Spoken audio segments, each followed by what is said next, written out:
그러면 왜 방문했는가? 이런 트럼프가 만든 정치적인 스턴트로 해석을 했습니다. 국민들한테 어필이나 해야 되겠다 이렇게 이야기했는데, 근데 어제 우크라이나 젤렌스키 측근이 이제 감옥에 갇혀 있는 국회의원이 있는데 이 사람이 폭로를 했어요. 이게 젤렌스키가 한 거다고. 그래서 약간 이제 그 뉘앙스는 달라졌는데, 그분이 주장하는 거는 젤렌스키는 전쟁을 끝나면 권력을 상실하고 그 외에 많은 문제가 있어서 그 가능한 한 전쟁을 계속하겠다는 입장이라고 합니다. 유럽은 군대를 보내겠다 그러고, 그러나 이제 사실은 유럽의 군사력으로 미국을 대체할 수는 없는 거죠. 일단 이 전쟁은 트럼프 입장에서는 해봐야 아무 남는 게 없는 전쟁이에요. 그리고 국내 문제에 집중을 하고 경제를 살려야 되겠다는 것이 이제 이 사람의 포커스인데, 우크라이나를 손절하려고 하지만은 트럼프 입장에서는 이 전쟁이 이제 바이든이 시작한 전쟁이니까 빨리 끝내지 않고 시간이 지나고 나면은 트럼프의 전쟁으로 돼버리잖아요. 그러니까 빨리 끝내야 되는 거예요. 어쨌든 젤렌스키 목표는 이 상황을 지연시키는 게 목표고 권력을 놓고 싶지 않고 있어요. 지금 현재 가지고 있는 권력은 히틀러나 스탈린에 비교되는 건데 타의 추종을 불허합니다. 2022년에 전쟁이 시작됐지 않습니까? 그 전에 1야당을 폐쇄하고 당수를 투옥하고 그가 가진 회사를 압수했어요. 저한테 대항하는 사람 모두 투옥을 했어요. 그리고 러시아와 협상 금지를 입법했고요. 부정부패가 말도 못하고요. 전쟁을 핑계로 비상계엄을 선언해가 임기 이후 집권하고 있습니다. 우크라이나는 러시아한테 선전포고를 한 상태가 아닙니다. 러시아도 우크라이나한테 선전포고를 한 상태가 아니고, 당연히 지금 형태는 당연히 전쟁이죠. 선전포고를 하고 안 하고를 떠나서 스스로라기보다 만들어진 인물인데 이제 그 기회를 활용해가 자기 권력을 누리고 있는 이런 사람을 보면 돼요.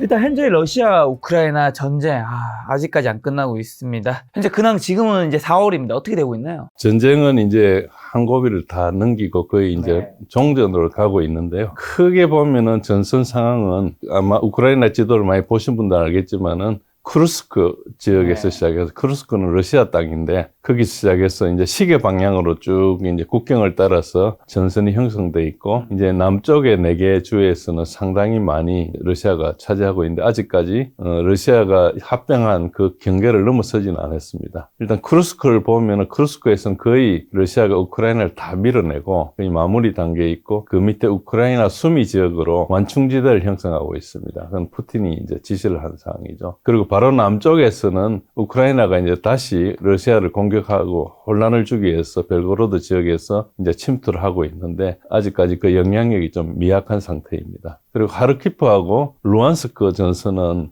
상당히 많이 하르키프 쪽으로 북쪽으로 올라와 있습니다. 그리고 밑에 남부에서는 아직까지 쿠피안스크나 이쪽에서는 아직까지 우크라이나군이 방어선을 강력하게 형성하고 있지만 일부 돌파가 좀 되고 있고요. 밑에가 이제 그 도네츠크에서 제일 중요한 데는 포크롭스크인데, 포크롭스크가 이제 결정적 지역입니다. 그래서 거기에 이제 상당히 많은 우크라이나 군이 11개의 여단을 보내가지고 이제 러시아가 포위하는 것을 저지하고 있습니다. 포위하는 하나의 날개를 이제 장악하고 있는 거죠. 그쪽에서는 상당히 강하게 저항을 하고 있는데 그게 이제 풍선 효과가 있어가지고 그 포크로스크 북쪽하고 남쪽에서는 다시 러시아가 돌파를 하고 있습니다. 그래서 전반적으로 그런 상태인데, 그 밑에 이제 자파로자 지역에서는 그동안에 거의 2년 동안에 공격이 없다가 좀 최근에 좀 활발하게 공격을 하고 있고요. 헤르손 지역은 그대로 있습니다. 아직 강 때문에 막혀서 아무것도 안 하고 있고요. 전선 이동 자체는 이제 작년 말에 그 러시아 국방부 장관이 이제 푸틴 대통령한테 보고를 하는 그 상태에서는 2025년까지는 그 4개 주를 다 장악할 것이다 이런 이야기를 했는데, 그때 이야기했던 것보다 조금 느리게 지금 전진하고 있습니다. 아마 그거는 지난 겨울이 굉장히 따뜻해가지고 라스푸티차 같이 진흙발이 있어서 아마 좀 못 걸 거고, 3, 4월 한 중순 되면 그게 거의 끝나거든요. 우기가 끝나면 그때부터 좀 활발할 거고, 또 러시아는 굉장히 중요한 날이 5월 9일 전승절입니다. 2차 대전 때 2,800만 명이 죽은 그 날을 이제 기념하는 건데, 그리고 이제 나치 독일이 항복한 날을 기념하는 건데, 그 날이 굉장히 중요한 날이기 때문에 그 전에 4월 달에 어떤 성과를 거두려 합니다. 그래서 그걸 좀 이렇게 아무래도 정치적으로 과시하는 게 있기 때문에 무슨 조금 공격이 4월 달에 있을 거로 예상하고 있습니다. 예. 그러면 이제 러우 전쟁 갖고 있을 지금 손실은 상황은 어떻게 되는 건가요? 장비들은 예를 들어 헬기나 항공기나 뭐 그 MRLS나 대공 그 쌤이나 이런 것들은 일찌감치 다 파괴돼 버릴 거예요. 우크라이나가. 그리고 이제 그래서 하늘은 대부분 이제 러시아가 지금 장악하고 있죠. 그리고 그 외에는 인원과 이제 주요 장비들, 전차, 장갑차 같이 전장을 장악하는 전력이나 포병이나 이런 것들을 보면은 손실이 일정하게 일어나고 있습니다. 그래서 이제 인원 손실은 우크라이나가 계속 악화되고 있고요. 현재는 우크라이나군이 보충하는 속도, 징집을 해서 보충을 해야 되지 않습니까? 보충하는 것보다 손실 속도를 따라오지 못하고 있습니다. 그리고 이제 일선에서는 병력이 부족해가지고 러시아군이 좋은 진지도 쉽게 장악하고 하는 그런 상황이 자주 발생하고 있습니다. 그리고 우크라이나가 지금 여군을 좀 상당히 투입하고 있는 것 같고요. 현재는 이제 우크라이나가 계속 드론에 의해서 전투를 하고 있습니다. 드론 병도 조금 부족한 상태라서 인원은 좀 매우 심각하다. 네. 우리가 보통 이제 사상자라 그러는데 그걸 군에서는 인원 손실이라 그러고, 손실이란 뜻은 전선에 이제 다시 복귀하지 못한다는 뜻입니다. 네네. 사망이나 부상이나 실종이나 포로 등으로. 그게 우크라이나가 지금 110만 이상, 러시아는 한 14만에서 28만 정도로 우크라이나가 5배에서 8배 정도 많다고 평가하고 있습니다. 저게 이제 보수적인 평가이기 때문에 저것보다 훨씬 더 많다고 보고 있고요. 그걸 또 알 수 있는 것 중에 하나가 이제 포탄 소모량인데요. 포탄 소모량은 러시아가 우크라이나에 비해서 이때까지 3년 동안 5배 내지 9배 정도 많이 소모를 했습니다. 그렇게 할 수 있는 것은 러시아가 생산량이 많고 비축량이 많기 때문인데, 우크라이나는 하루에 기껏해 한 5,000발 정도 쏘고요.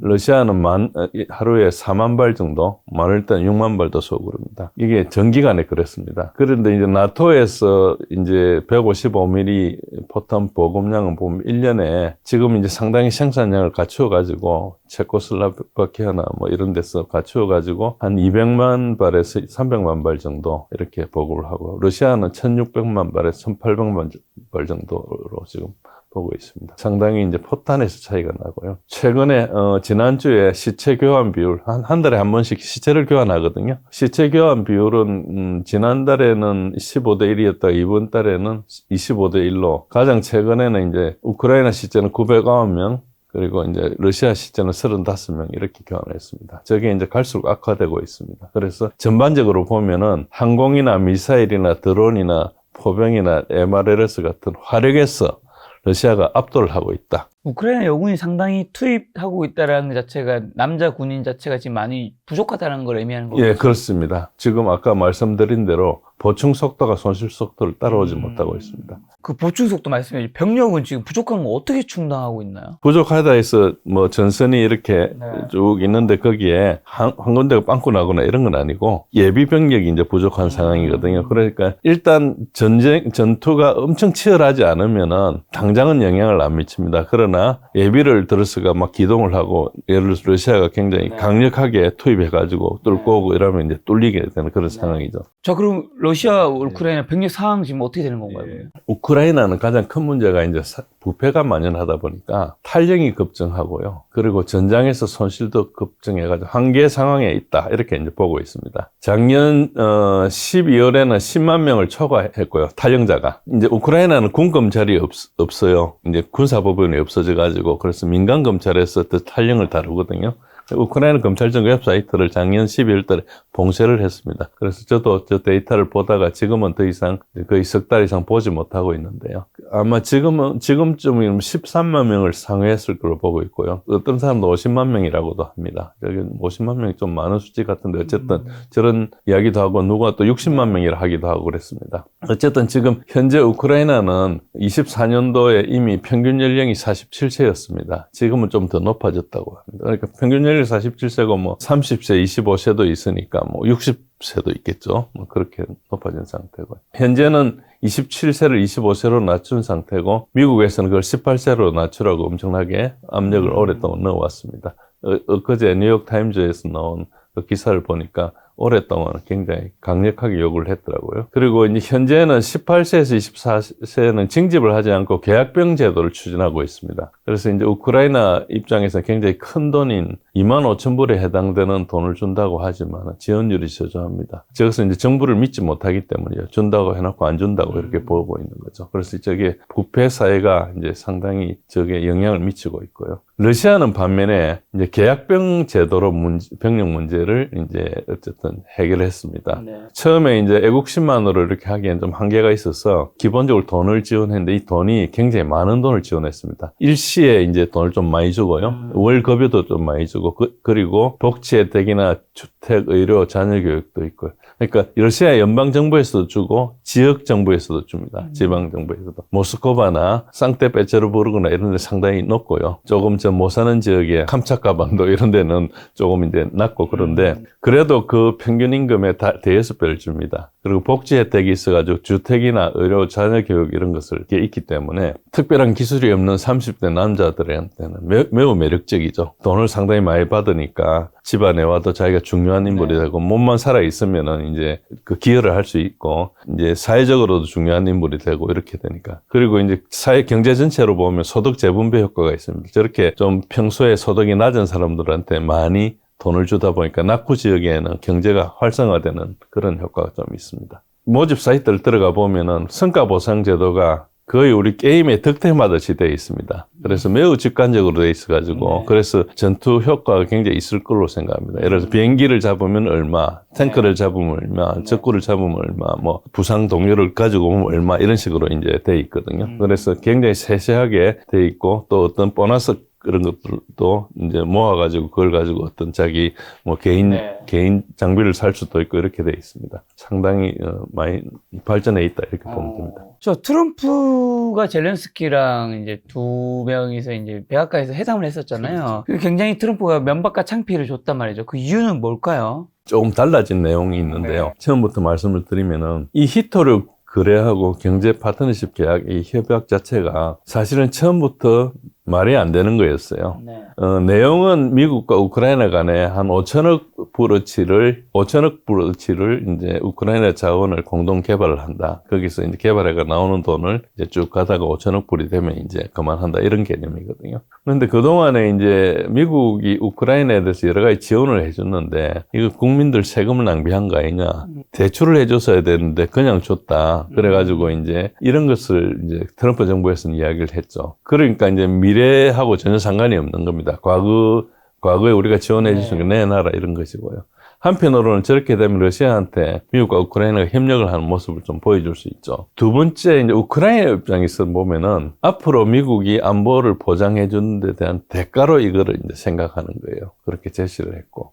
그러니까 우크라이나 국민들한테 이런 이유로 내가 한다 이런 식으로 이제 이야기를 한 겁니다. 그러니까 이 두 개가 본래부터 초점이 맞지 않는 거였고요. 또 이게 그 경고사항을 보면은 처음에 이게 젤렌스키가 트럼프한테 제안한 겁니다. 젤렌스키가 작년 9월 27일 날 이제 뉴욕의 트럼프 타워를 방문해가지고 젤렌스키는 카멜라 해리스가 당선되기를 바랬고 이제 그렇지만 보험으로서 트럼프가 당선될 때를 대비해서 이제 제안한 거죠. 5천억 불이라는 이야기도 저때 젤렌스키가 이야기했다고 그럽니다. 근데 이게 트럼프가 취임하기 전에 1월 16일 날 취임이 이제 1월 20일이니까 나흘 전에 영국의 스타머 총리하고 젤렌스키 간에 100년 파트너십 체결을 했습니다.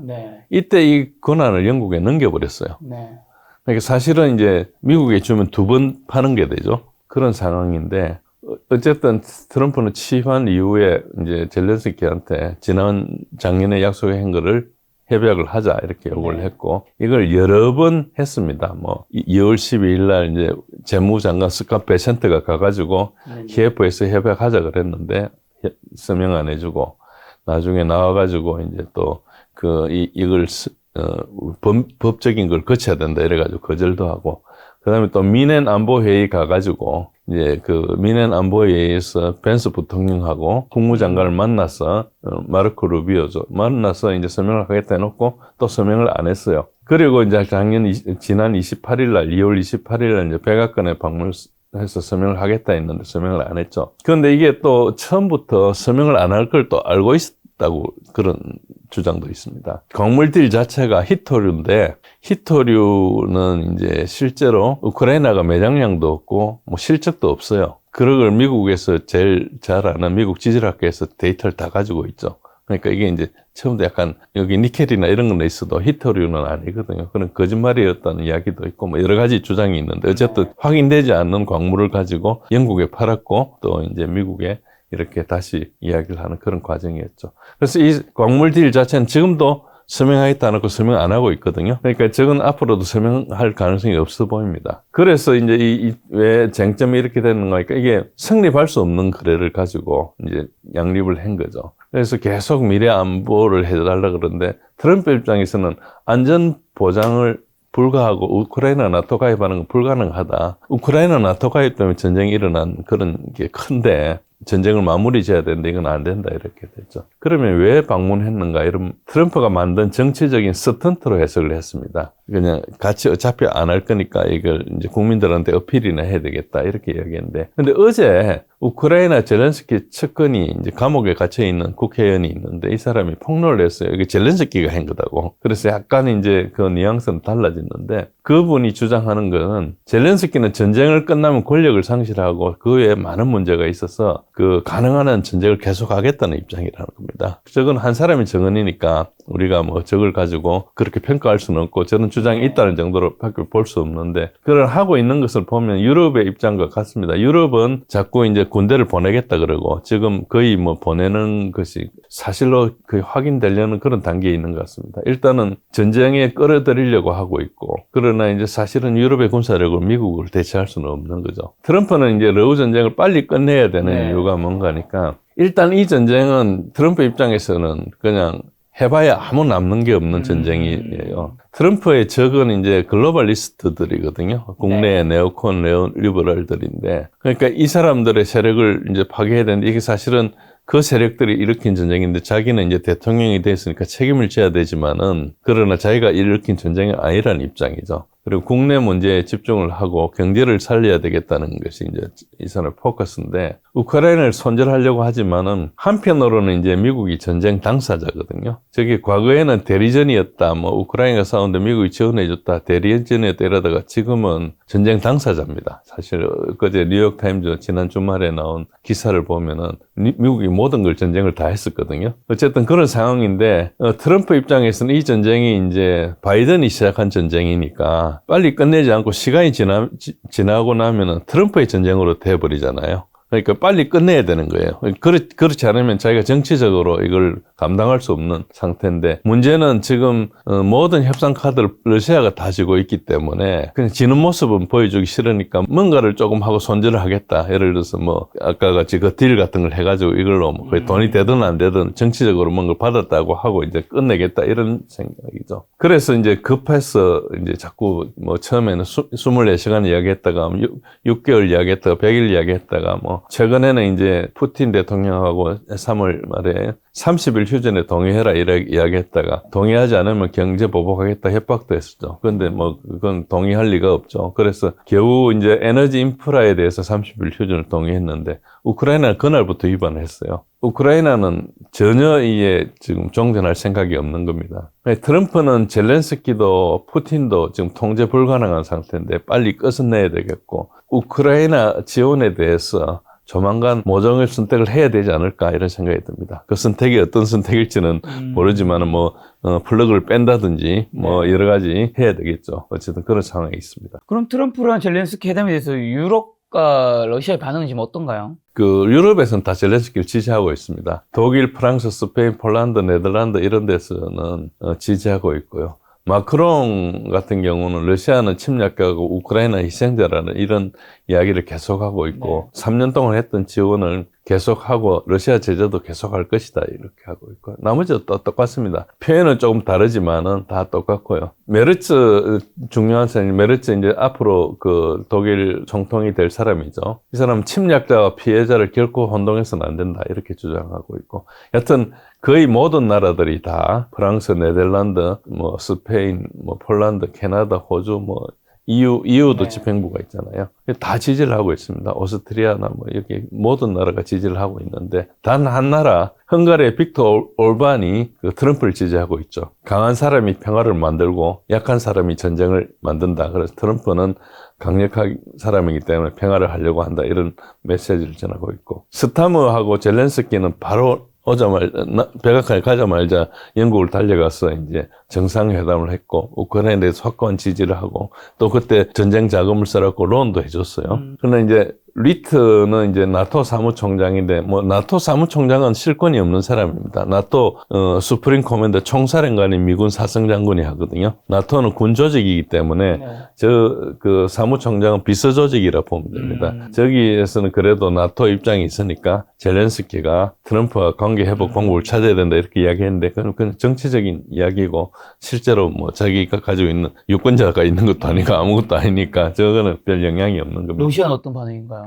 러시아는 이제 푸틴의 반응이 있고, 그 다음에 러시아 내 강성파들의 반응이 있는데요. 푸틴은 이제 일단 트럼프가 하는 일은 러시아에 이익을 줄 것이라는 게 언론들이 계속 이제 트럼프를 러시아와 엮고 있죠. 그것은 완전히 틀렸다. 트럼프가 하고 있는 일은 우크라이나의 이익을 위한 것이기 때문이고, 그는 우크라이나를 구해서 타협과 협상을 하면은 그쪽에서는 이제 뭐, 지금 이기고 있는 쪽은 뭔가 없지만 지는 쪽에 우크라이나는 그래도 우크라이나 핵심을 보존하는 네. 이런 식으로 가게 될 거니까 결국은 지금 트럼프 말대로 하면 우크라이나가 이익이다. 그리고 전쟁이 만약에 계속되면은 젤렌스키는 더 많은 손실이 있을 것인데 지금 멈추면 손실이 줄어드니까 좋은 거다 이렇게 이야기를 하고, 그리고 협상 대상은 지금 아까 말씀드렸던 루안스크, 그 도네츠크, 자포로지아, 헤르손 이 4개 주하고 이 4개 주는 자기네들 이미 병합한 것이니까 이것은 이제 해당이 안 되고, 그 다음에 우크라이나의 중립이나 비무장화 그리고 탈나치화 그리고 안전보장을 이제 내걸고 있습니다.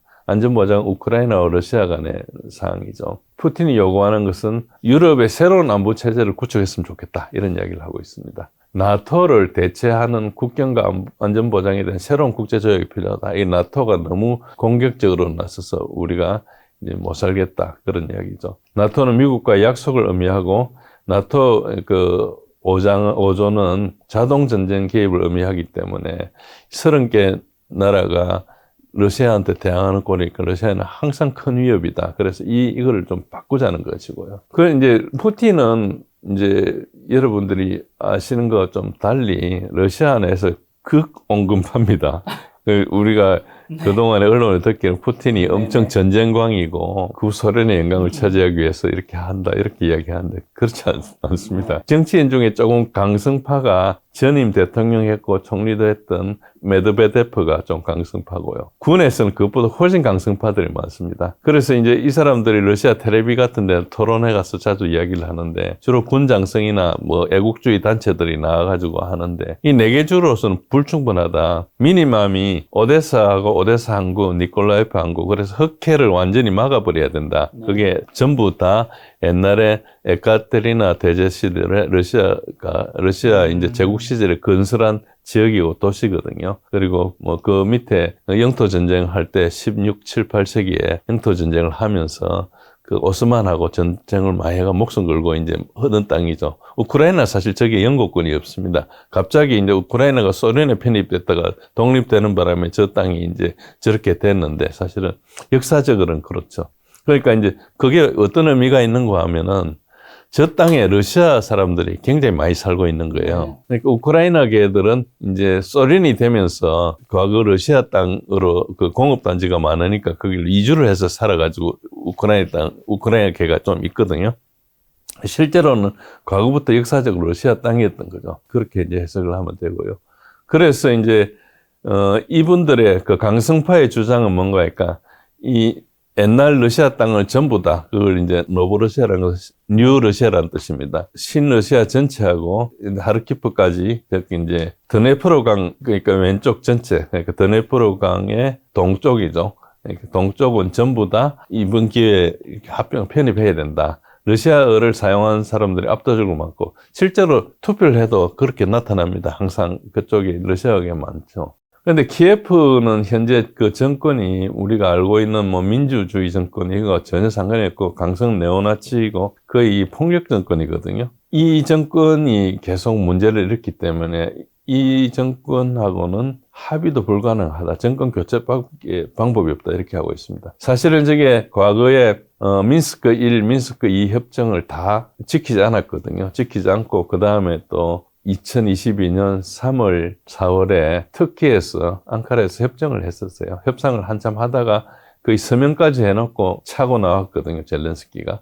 그러니까 협정을 해봐야 쟤네들은 지키지 않는다. 이게 이제 그 강한 정서입니다. 그래서 협정하고 믿고 하는 푸틴을 너무 몰랑한 사람으로 이렇게 보고 있습니다. 그래서 뭐 물론 그것 때문에 푸틴의 그런 것 때문에 분쟁이 확대되지는 않고 있지만은 어쨌든 그렇고요. 그래서 정권 교체를 하자는 주장하고 있고 미국 대통령과 행정부도 의심하고 있다. 그래서 미국에 엄청나게 여러 번 속았고 미국은 사실 수천억 불의 무기를 공급하고 있고 앞으로도 자기를 속일 거로 생각한다. 미국 때문에 이제 90년대 피해를 많이 봤다고 하는 입장이 있거든요. 그리고 유럽과 트럼프의 미국에 대해서도 굉장히 적대적으로 생각하고 있고, 푸틴이 너무 많이 양보하면 굉장히 미래에 위험할 거다. 이번에 전쟁 난 김에 깨끗하게 정리하는 게 좋겠다. 이런 생각을 하고 있고, 그리고 또 한편으로 미국과 협력을 하다 보면은 그 러시아 내 과도 재벌들, 석유 재벌, 가스 재벌 이런 재벌들이 아무래도 힘을 가진다. 이게 이제 과두 재벌이 무슨 말이에요? 과도 올리가흐라 해가지고 소수의 몇 사람들이 재산을 다 나눠 가지고 있는 거죠.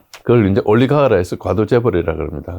그건 보통 용어고요. 그러다 보면은 지금 전쟁 때문에 애국적인 러시아인들의 저게 이제 영향력이 있는데 이게 앞으로 약화될 거다. 다시 그런 걱정을 좀 하고 있죠.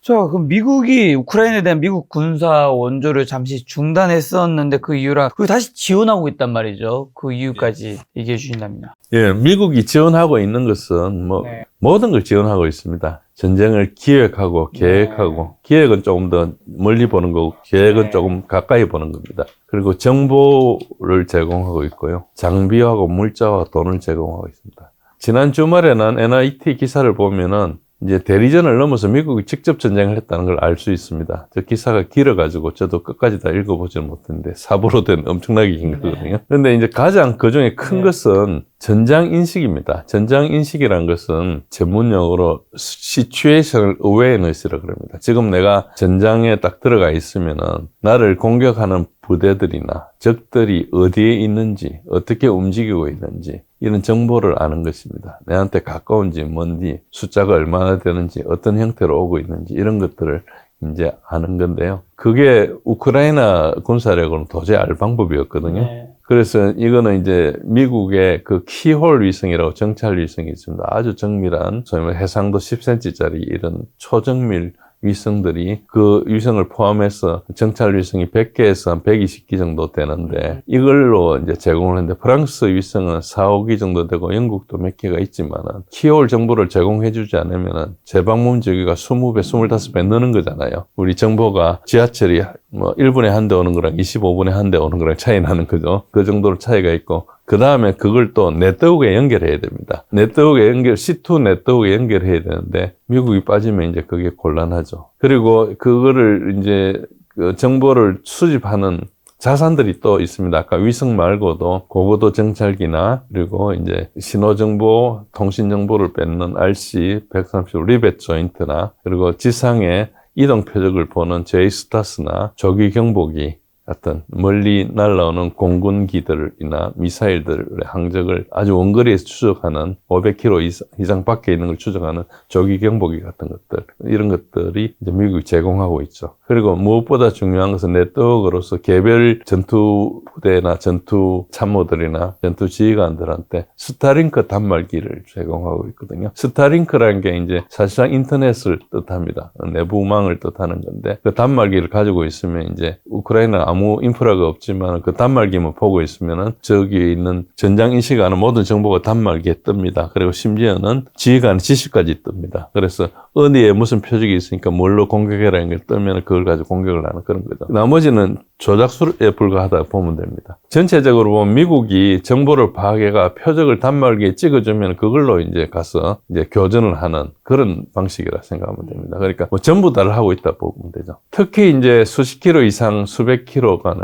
그러니까 한 60킬로 이상, 40킬로에서 60킬로 이상이나 300킬로까지 가는 그 범위에 있는 표적 정보는 우크라이나는 표적 수집 능력 자체가 없습니다. 그래서 실시간 정보가 불가능하고요. 만약에 이제 순항미사일이나 드론으로 그 표적을 공격하지 않습니까? 네. 그런 걸 공격하려면은 그 표적에 대한 정보도 알아야 되고요. 표적이 뭐 시설 같으면 좌표가 있으니까 평소 알겠지만 실제로 왜 또 필요한가? 지대공 무기 샘을 배치를 하는데 그 샘들이 이동식으로 돼 있는 경우가 많기 때문에 그게 이제 위치가 달라져 있습니다. 그러면 그 순항미사일이나 드론을 갈 경우에 지대공 무기의 교전 범위를 벗어나서 가야 되거든요. 그래서 이제 우리가 웨이포인트라 해서 경로를 이렇게 만듭니다. 우리가 뭐 지하철도 갈아타려면 이렇게 하듯이 그런 식으로 경로를 이제 만들어야 되는데 그런 것들이 실시간 위성 정보를 가지고 파악해서 하거든요. 그러니까 그걸 장입하지 않으면 못 쓰는 거죠. 그러니까 장거리 표적은 거의 뭐 손댈 수 없으니까 가까이 있는 것만 이제 해야 되는 거죠.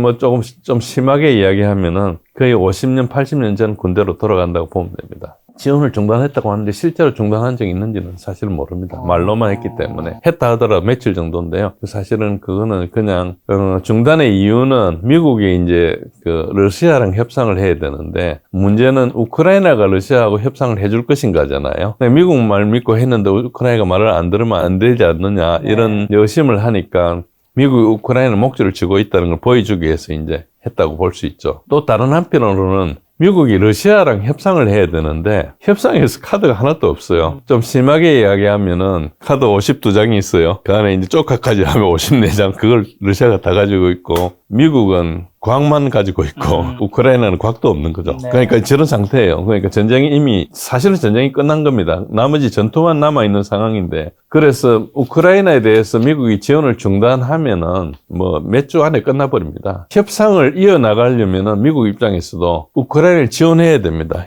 우크라이나 지원하지 않으면 끝나니까 이제 그 상태로 끝나지 않겠습니까? 협상이고 뭐고 할 것도 없는 거죠. 러시아가 와서 다 정리하고 마는 거죠. 그러니까 이제 협상을 좀 하려면 할 수 없이 지원을 해줘야 된다. 그래서 이제 미국이 손질을 하고 싶지만은 지금 그냥 협상이 진척돼야 나가는데 그런 거고 가장 큰 문제 중에 하나는 2021년도 아프간 철수하면서 미군이 굉장히 나쁜 모습을 보여줬잖아요. 트럼프 정부는 그런 모양새는 보여줄 수 없기 때문에 좀 나이스하게 끝내고 싶어 하는 거죠. 그래서 지원을 중단하기는 힘들다. 근데 하려면 얼마든지 할 수 있어요. 그림을 만들려는 그런 게 있죠. 자, 그럼 러시아의 우크라이나 침공은 정당한 것인가요? 잘못된 것이었나요? 예, 러시아가 우크라이나를 침공했다고 이야기를 하고 지금도 계속 이제 unprovoked invasion이란 말을 씁니다. 물론 러시아가 침공한 건 맞아요. 조금 깊게 들어보면 우크라이나가 침공한 거라고 볼 수 있어요. 그래서 이제 트럼프가 그 이야기를 잠시 했어요. 잠시 하다가 이제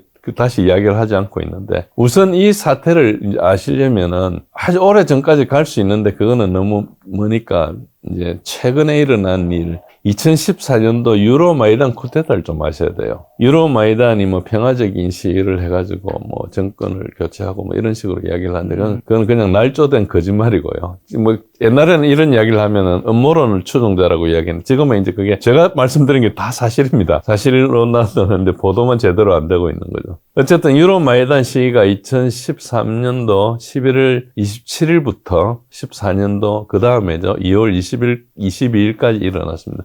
22일 날 대통령이 이제 우크라이나를 뜸으로써 그 다음 정권 교체가 된 거죠. 그 다음 날 바로 탄핵을 하고 임시정부를 세우고 이렇게 했습니다. 그때 무슨 일이 있었는 거니까 유로마이단 시위가 시작된 27일, 한 일주일 전에 13년 11월 21일이었죠. 당시 이제 우크라이나 대통령이었던 빅토르 야누코비치가 진행 중이던 EU 가입 논의를 전면 중단하고 친러 정책을 천명을 했어요. 그래서 그 친러 정책에 천명한 것에 대해서 반대 시위가 일어난 게 유로마이단 시위입니다. 그래서 이제 수도 키예프를 포함해서 서부 우크라이나 일대를 중심으로 이제 일어난 저기에 러시아계들은 참석한 사람이 2%밖에 안 됩니다. 다 이제 우크라이나계가 한 거고요. 근데 이슈가 뭐였는가 하니까 우크라이나가 재정 위기가 있었는데 그래서 EU를 가입하고 IMF 지원을 받으려고 시도를 했었는데 EU 가입을 하면 어떤 문제가 있는가? EU는 이제 EU 내에 이제 같이 그 트레이드 블락이니까 서로 관세가 없지 않습니까? 그런데 기존에 우크라이나하고 러시아 간에는 우호 협정으로 관세가 없었어요. EU 물건이 러시아로 그냥 돌아오게 되잖아요. 그러니까 이제 안에 이제 좀 복잡하게 정리해야 될 문제가 있는 거예요. 러시아는 자기 상품을 좀 관세 장벽을 보호해야 되니까. 그런데 또 만약에 EU하고 러시아 간에 협의를 해야 될 사항인데 그걸 협의하지 않고 만약에 EU에 가입하게 되면 러시아는 이제 또 우크라이나에 대해서 이제 관세를 부과해야 되지 않겠습니까? 그러면 또 우크라이나가 경제가 나빠지는 거죠. 이제 우호적인 관계로 교역을 해오고 있는데 대통령 입장에서 딜레마죠. 그런데 IMF가 굉장히 가혹한 조건을 요구했어요. IMF가 요구한 조건은 우리도 IMF 당해서 봐서 알겠지만은 자기가 투자한 돈을 빨리 회수하기 위해서 예를 들어서 뭐 에너지세 뭐 이런 것들을 엄청 올리죠. 뭐 이자도 엄청 올리고 해서 빨리 자금 회수하고 나가겠다는 거거든요. 그래서 알짜배기 자산 이런 거 싸게 가져가고 이렇게 하는 거죠. 그래서 너무 가혹한 조건을 요구하니까 안 되겠다 해서 대통령이 이유를 포기하고 그럼 러시아가 지원을 해주겠다 했어요. 러시아가 지원을 해주겠다 하는 것은 러시아도 그때 사실 2014년도 엄청나게 잘 살 때가 아니었거든요. 90년대 어려운 거는 지났지만은 그래도 러시아가 잘 산 나라는 아니었는데 그래도 우크라이나 지원해주겠다니까 이제 상당히 고마웠죠. 그런데 반대가 일어난 겁니다. 데모가 일어났는데 사실은 저거를 우리가 유로마이단 뭐 시위다 그러고 그걸 뭐 평화로운 시위처럼 이야기하고 있는데 사실은 그게 미국의 이제 빅토리아 놀랜드라는 미 국무부의 그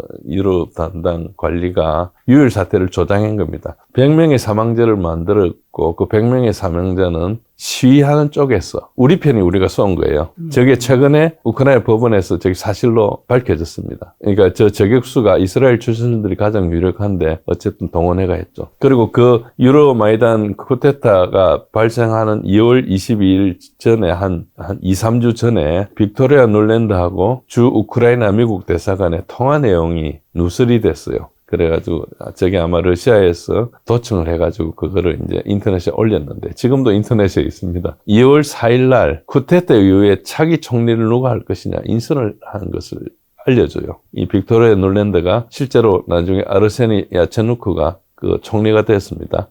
이 총리 사실을 이제 미 대사한테 알려주고 대사는 이제 그거를 그래서 외교 비디오 채널로 이제 미국 본국에 하는 방식으로 이야기했죠. 저게 누설이 됨으로써 조작된 거구나 이렇게 이제 알게 된 거죠. 결국은 2월 22일 날 야누코비치가 러시아행을 했습니다. 왜냐니까 이 유로마이단 쿠데타 했던 저 세력들이 이제 대통령 가고 있는 차량 이런들을 막 사격해서 죽이고 그랬거든요. 그래서 이제 야누코비치는 그때 헬기를 타고 있었는데 바로 그래서 이제 도망을 갔죠. 만약에 도망 안 갔으면 총 맞아 죽었겠죠. 그리고 가자마자 이제 국회에서 탄핵했는데 저 탄핵을 하면서 헌법 절차를 위반했어요. 정족수도 하지 않고 그래가지고 저 사람들이 너무 서두른 바람에 저게 이제 쿠데타가 된 겁니다. 자기네들이 좀 노련하게 처리했으면은 네. 법이라도 지킬 수 있었는데 어쨌든 저렇게 돼가지고 쿠데타가 됐죠. 어쨌든 저 상황 때문에 그 다음부터 이제 일어난 일들이 이제 내전이 일어나고 그렇게 됐는데요. 쿠데타 직후에 이제 돈바스 전쟁이 일어났습니다. 바로 다음 날 이제 러시아 공식어를 금지했고 네오나치 쿠데타 세력들이 이제 사실상 집권을 했죠. 모든 걸 다 장악했습니다. 저 사람들 소수인데 극렬한 폭력 조직 같은 그런 식으로 운영하고 있죠. 그래가지고 법들이 보면은 유로마이단 시위 관련해 수사 금지법도 제정하고 뭐 이렇게 해가지고 자기네들이 그 사실을 못 밝히게 했고요. 저렇게 러시아 공식어를 금지하니까 우크라이나 전역에서 시위가 발생했는데 돈바스 지역이 이제 가장 러시아계가 많으니까 극심한 시위를 했죠. 저 사람들 입장에서는 조상 대대로 몇백 년 동안 거기 살고 있었는데 이제 나라가 바뀌어가지고 지금 저런 일을 당하게 된 거죠. 그래서 이제 저렇게 일어났었는데 결국은 이제 4월 6일 날 우크라이나 군이 시위대에 발포를 했습니다. 저게 이제 돈바스 전쟁이 시작이 됐고 우크라이나 군에는 우크라이나계만 있는 게 러시아계도 있거든요. 러시아계가 자기 고향을 향해서 총을 쏘는 일이 발생하니까 군을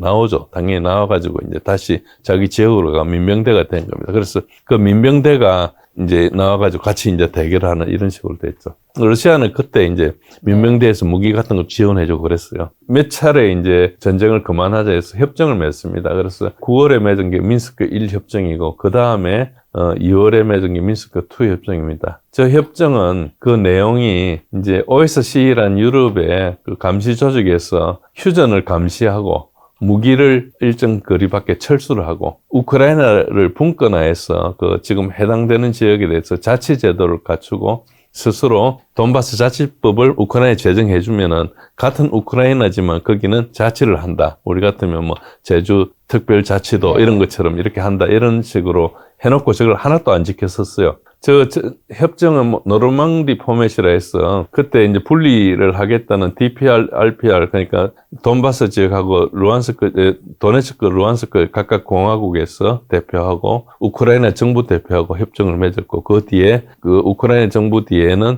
독일과 프랑스가 약속을 지키겠다 그랬고, 자치정부 뒤에는, 자치공화국 뒤에는 러시아하고 벨라루스가 협정을 맺는 식으로 했어요. 저걸 이제 푸틴은 저걸 지키겠니 하면서 이제 기다렸던 거죠. 근데 나중에 이제 이 전쟁이 터지고, 러우전이 터지고 나서 앙겔라 메르켈이 사실 우크라이나를 재무장시킬 시간을 벌기 위한 목적으로 그냥 맺었다. 지킬 생각이 없었다. 이렇게 이야기했죠. 이제 저렇게 이야기하고 나니까 러시아가 이제 앞으로는 유럽을 아무도 못 믿게 되는 거죠. 그래서 유럽이 지금 협상에 들어가지 못한 이유 중에 하나가 됩니다. 그 다음에 이제 임시정부가 되고 6월 달에 선거를 그 4월 달에 선거를 해가지고 이제 6월 달에 대통령 취임을 하는데 그 사람이 이제 페트로 포로셴코입니다. 저 사람도 그 올리가드 중에 하나인데요. 취임 후에 이제 돈바스 전쟁이 계속 확전이 되죠. 처음에 자기도 돈바스 전쟁 종식하겠다 해가지고 이제 했는데 그렇게 되고, 민스크 협정을 위반하고 대통령이 인종차별적인 선동도 하고 뭐 이렇게 됐습니다. 그래서 우크라이나는 그때부터 지금까지 계속 그 네오나치들이 장악하고 있는 그런 권력입니다. 그래서 우리가 알고 있는 민주주의 국가 우크라이나 새빨간 거짓말이고요. 민주주의 우크라이나를 독재 국가인 러시아 푸틴이 독재자가 자기의 야욕을 위해서 침공한다 그래가지고 뭐 젤렌스키가 영상 우리 국회에도 영상으로 뭐 참석도 하고 부인이 오기도 하고 우리가 성금도 대주고 우크라이나 여러 가지 지원해 주지 않습니까? 그게 지금 알려진 정보에 의하면 우리가 다 속아 넘어간 거예요. 우리가 어떤 뭐 미국과의 관계 때문에 뭐 협조를 안 할 수 없었겠지만은 그래도 이제 굉장히 그랬고요. 그래서 이제 젤렌스키는 그래가지고 5년이 지속되는 가운데 2019년도 선거에 다시 이제 당선이 됩니다. 이 사람은 돈바스 전쟁을 종식하겠다 했고요. 젤렌스키는 러시아계입니다. 러시아계고 인종적으로는 그 유대인인데 사실은 저 사람은 개종해가지고 이제 크리스찬이죠. 유대인은 보통 이야기할 때 인종적보다는 종교적인 걸 많이 이야기를 하죠. 어쨌든 뭐 그건 좀 복잡한 이야기고, 돈바스 전쟁 종식으로 공약을 하니까 70%의 득표를 얻었어요. 그 우크라이나 선거에서 엄청난 거거든요. 보통은 뭐 1차에서 안 돼가 2차 가고 대통령 후보들도 보통 한 20명 나오기도 하고 뭐 이런 복잡한 선거인데 70%면 엄청난 겁니다. 그래서 이제 자기가 출연했던 국민의 종이라는 텔레비 프로에서 상당히 좋은 모습을 보고 그래서 사람들이 이제 선의를 믿었던 거죠. 그런데 지금 현재는 어쨌든 임기가 지난 상태고요. 임기가 5년인데 그 2019년도에 자기가 했던 공약을 번복하고 크림과 돈바스 수복을 결정합니다. 저게 이제 가장 중요한 건데 아무도 보도를 하지 않죠. 그래서 여러분들이 모르시는 분들이 거의 대부분일 겁니다. 수복을 결정했는데 트럼프가 재임하고 있어가지고 서명을 못하고 있었어요. 그래가지고 그 사이에 러시아가 설득 작업을 했는데 묵묵부답으로 있다가 2021년 3월 24일, 저 날짜가 왜 중요한가 하니까 2021년 1월 20일 날 바이든이 취임했잖아요. 취임하고 2달 만에 젤렌스키가 크림하고 돈바스 수복 결정에 행정명령에 서명을 했습니다. 이 말은 뭔가 하니까 젤렌스키가 우크라이나군 통수권자니까 가서 뺏어라는 거예요. 작전 지금 명령 제시만 안 했지 앞으로 이제 작전할 거라는 걸 결정한 거예요. 저게 사실은 가장 큰 불씨입니다. 저게 이제 결정이 서명되고 나니까 러시아에서는 이제 곧 전쟁이 터진다 해가지고 1년 내내 미국한테 바이든한테 쫓아다니면서 전쟁을 막으려고 별 이야기를 다 했는데 바이든이 거부했죠. 그 2014년부터 2022년 사이에 우크라이나군을 얼마나 돈을 많이 들어가 양성했는지 나토 표준으로 양성했어요. 그리고 진지 구축이나 무기 지원들 엄청나게 준비를 많이 했죠. 그런 상태로서 이제 나토의 각 국가에서 훈련을 시키고 미국에서도 매년 대대 하나씩 훈련시키고 엄청나게 돈을 많이 줬습니다. 그래서 거의 몇십조 이상씩 돈을 줬다. 우리나라 국방비보다 훨씬 많이 줬다. 이렇게 아시고 계시면 됩니다. 그런데 러시아 내에서는 저렇게 돌아가고 있는데 왜 푸틴은 가만히 있느냐 이런 압력이 엄청 많았어요. 그래서 굉장히 푸틴이 인기가 내려가고 그랬었습니다. 푸틴은 2021년 내내 젤렌스키와 바이든을 설득 노력을 했는데 실패를 했어요. 2021년 12월 달에 거의 최우 통첩성인 어떤 협약 드래프트를 미국에 제출합니다. 미국과 러시아 간의 맺을 협약에 대해서 이렇게 제출을 해요. 근데 바이든이 그걸 거부를 하죠. 러시아가 개입을 하는데 이 개입하는 명분이 뭐였는가 하니까 러시아계 인원을 보호한다는 것이었습니다. 하도 이제 인정정수를 많이 하고 있으니까 코소보 전쟁과 동일한 논리로, 코소보 전쟁 여러분들이 아시는지 모르지만 코소보 전쟁도 나토가 개입했거든요. 근데 코소보는 나토 가입 국가가 아닙니다. 그러니까 나토 가입 국가가 아닌데 가서 전쟁을 한 거죠. 그럼 무슨 논리로 하느냐 하면은 인종 청소가 있을 경우에는 그거를 이제 명분으로 삼는 거예요.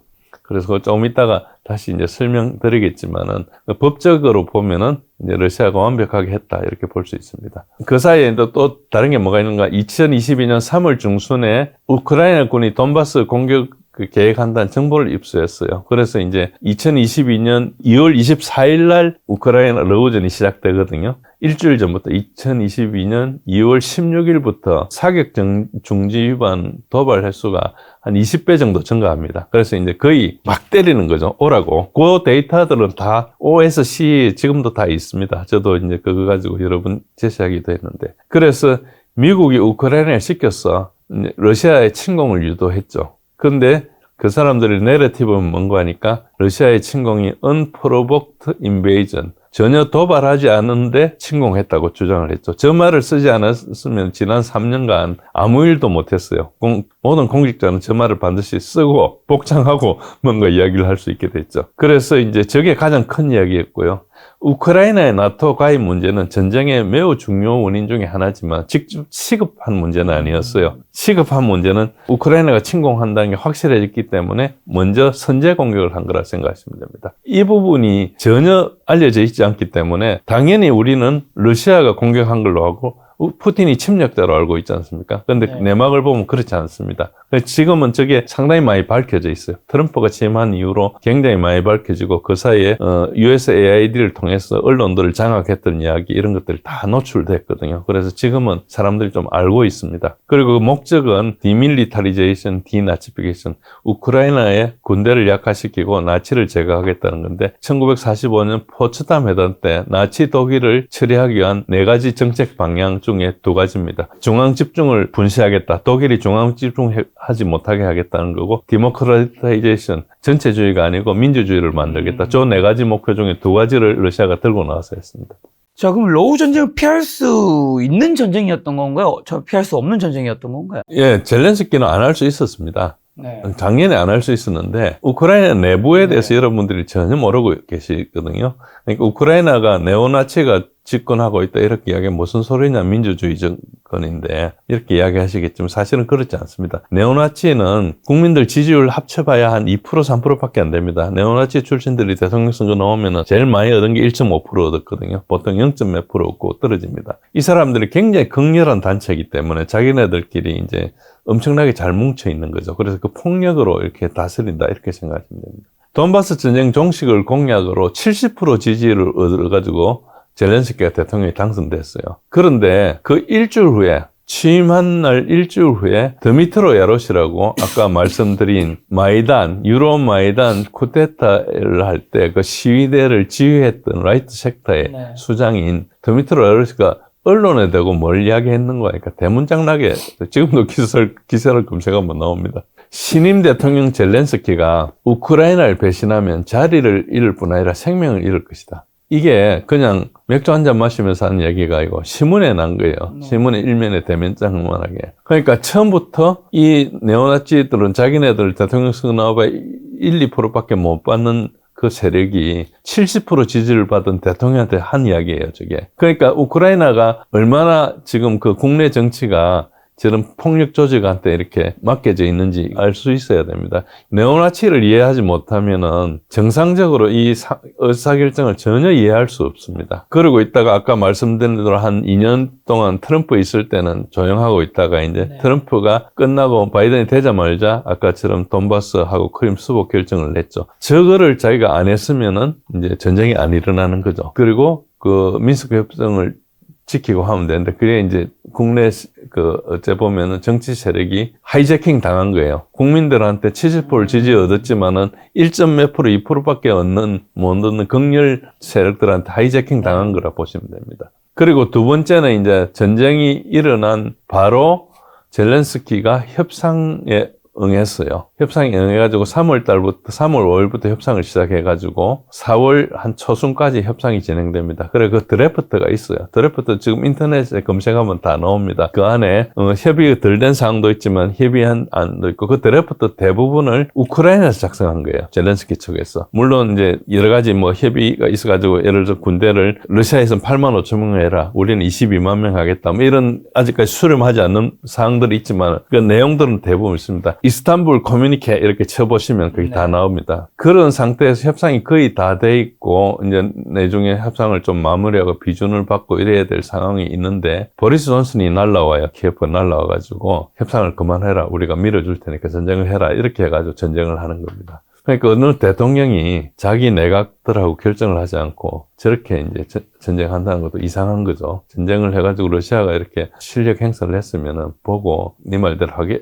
하겠다 뭐 이렇게 해가 협상을 했어야 되죠. 결국 나라가 절도났죠. 1000만 명 이상이 도피를 하고요. 1000만 명도 넘습니다. 어떤 4,300만이었는데 지금 뭐 2,000만 대 초 정도 되거든요. 100만 명 이상이 전사하고 우크라이나 부동산 중에서 제일 값나간 땅들을 다 지금 뺏긴 상태예요. 지금 우크라이나 남은 것은 농토밖에 없습니다. 지금 러시아가 장악하고 있는 그 지역은 다 중공업 지역이거든요. 그리고 면적 기준으로는 한 20%를 뺏겼는데요. 실제로 뭐 가치 기준으로는 60%에서 80% 뺏긴 거라 보면 됩니다. 그러면 이제 나머지 가지고 만약에 이대로 전쟁이 끝난다면은 나라를 운영해야 되잖아요, 우크라이나가. 지금 사람도 줄어들고 땅도 줄어들고 폐허가 돼 있는데 어떻게 되겠습니까? 대통령 하려면 목숨 걸고 해야죠. 자기 한 목숨 때문에 대통령 하는 거 아니잖아요. 자기 잘 먹고 잘 살려면 다른 일을 해야지. 저렇게 이제 나라를 절단내는 거죠. 그래서 젤렌스키는 전쟁을 한 게 가장 큰 실책이죠. 아까 법적인 문제를 말씀드렸는데 이걸 잘 모르시면은 러시아가 침공한 거 겉으로 보면 분명히 침공했거든요.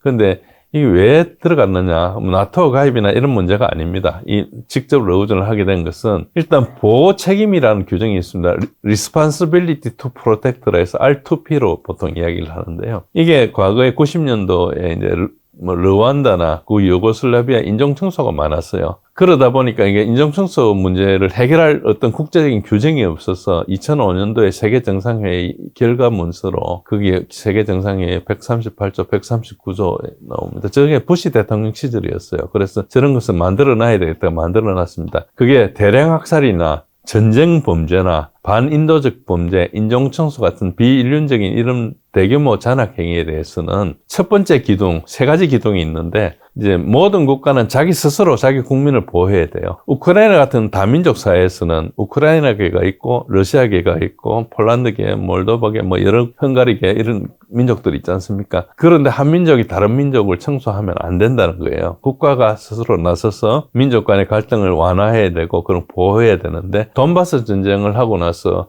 2022년까지 10,000명에서 13,000명의 자국 민간인을 우크라이나 군이 살해했어요. 저거는 기록에 있는 이야기입니다. 뭐 추정 이야기가 아니고요. 기록에 있고 다 인정하는 거예요. 그런데 보도를 안 할 뿐이죠. 저 상황대로라면은 러시아가 침공하기 전 상황에 보면은 러시아계인 자국 민족에 대해서 전혀 보호하지 않으니까 이제 강함을 느끼는 거죠. 그리고 두 번째 기둥은 뭔가 하니까 더 넓은 국제사회가 그 개별 국가가 책임을 다하지 하도록 격려하고 지원해야 된다. 그게 이제 민스크 1, 2 협정이 그거예요. 내 나라가 붙들어가지고 이렇게 협정을 지키자 하고 협상까지 했잖아요. 근데 그걸 이제 지키면은 이 보호 책임 두 번째 기둥이 충족이 되는데 그걸 지키지 않았던 거죠. 지키지 않았기 때문에 세 번째 기둥은 뭔가 하니까 한 국가가 자국민을 보호하는데 명백히 실패하고 있는 경우에는 국제사회는 유엔 헌장에 따라서 시기적절하게 단호한 방식으로 적절한 집단 행동을 취할 준비가 돼야 돼요. 국제사회가 개입해야 된다는 이야기예요. 그래서 유엔 헌장 51조에 따라서 개입을 한 겁니다. 그래서 R2P 요건에 따른 개입을 한 거고요. 그걸 조금 더 자세히 말씀드리면은 그 날짜로는 아까 말씀드린 대로 이제 지난 8년 동안에 민간인을 자꾸 우크라이나 공격에 사망하고 있고 그 다음에 아까 말씀드린 대로 크림과 돈바스 지역의 재정복 행정명령을 서명을 했거든요. 법적으로 언제 쳐들어와도 될 수 있는 상태로 우크라이나가 만들어놨어요. 러시아계 그 돈바스 지역에 있는 사람들은 언제 쳐들어와 당할지 모른다는 생각을 하고 있는 거죠. 2021년 3월 그때부터 그해 12월까지 돈바스 지역의 포격을 1차 강화합니다. 그전 때에 비해서 포격을 좀 많이 하기 시작해요. 아까 말씀드린 대로 2월 16일부터는 돈바스의 포격을 엄청나게 강화합니다. 40개 이런 게 하다가 1,400번 이렇게 막 이런 식으로 늘어나요. 굉장히 크게 늘어나는 그런 걸 했죠. 그러니까 저걸 도발했다고 볼 수 있죠. 그래서 이제 보호 책임 요건이 발동돼 가지고 그걸 정당성이라 그래요. 리지트머시라 그러는데 정당성이 이제 확보가 된 상태고 그러니까 즉시 그걸 뭘 했는 거예요.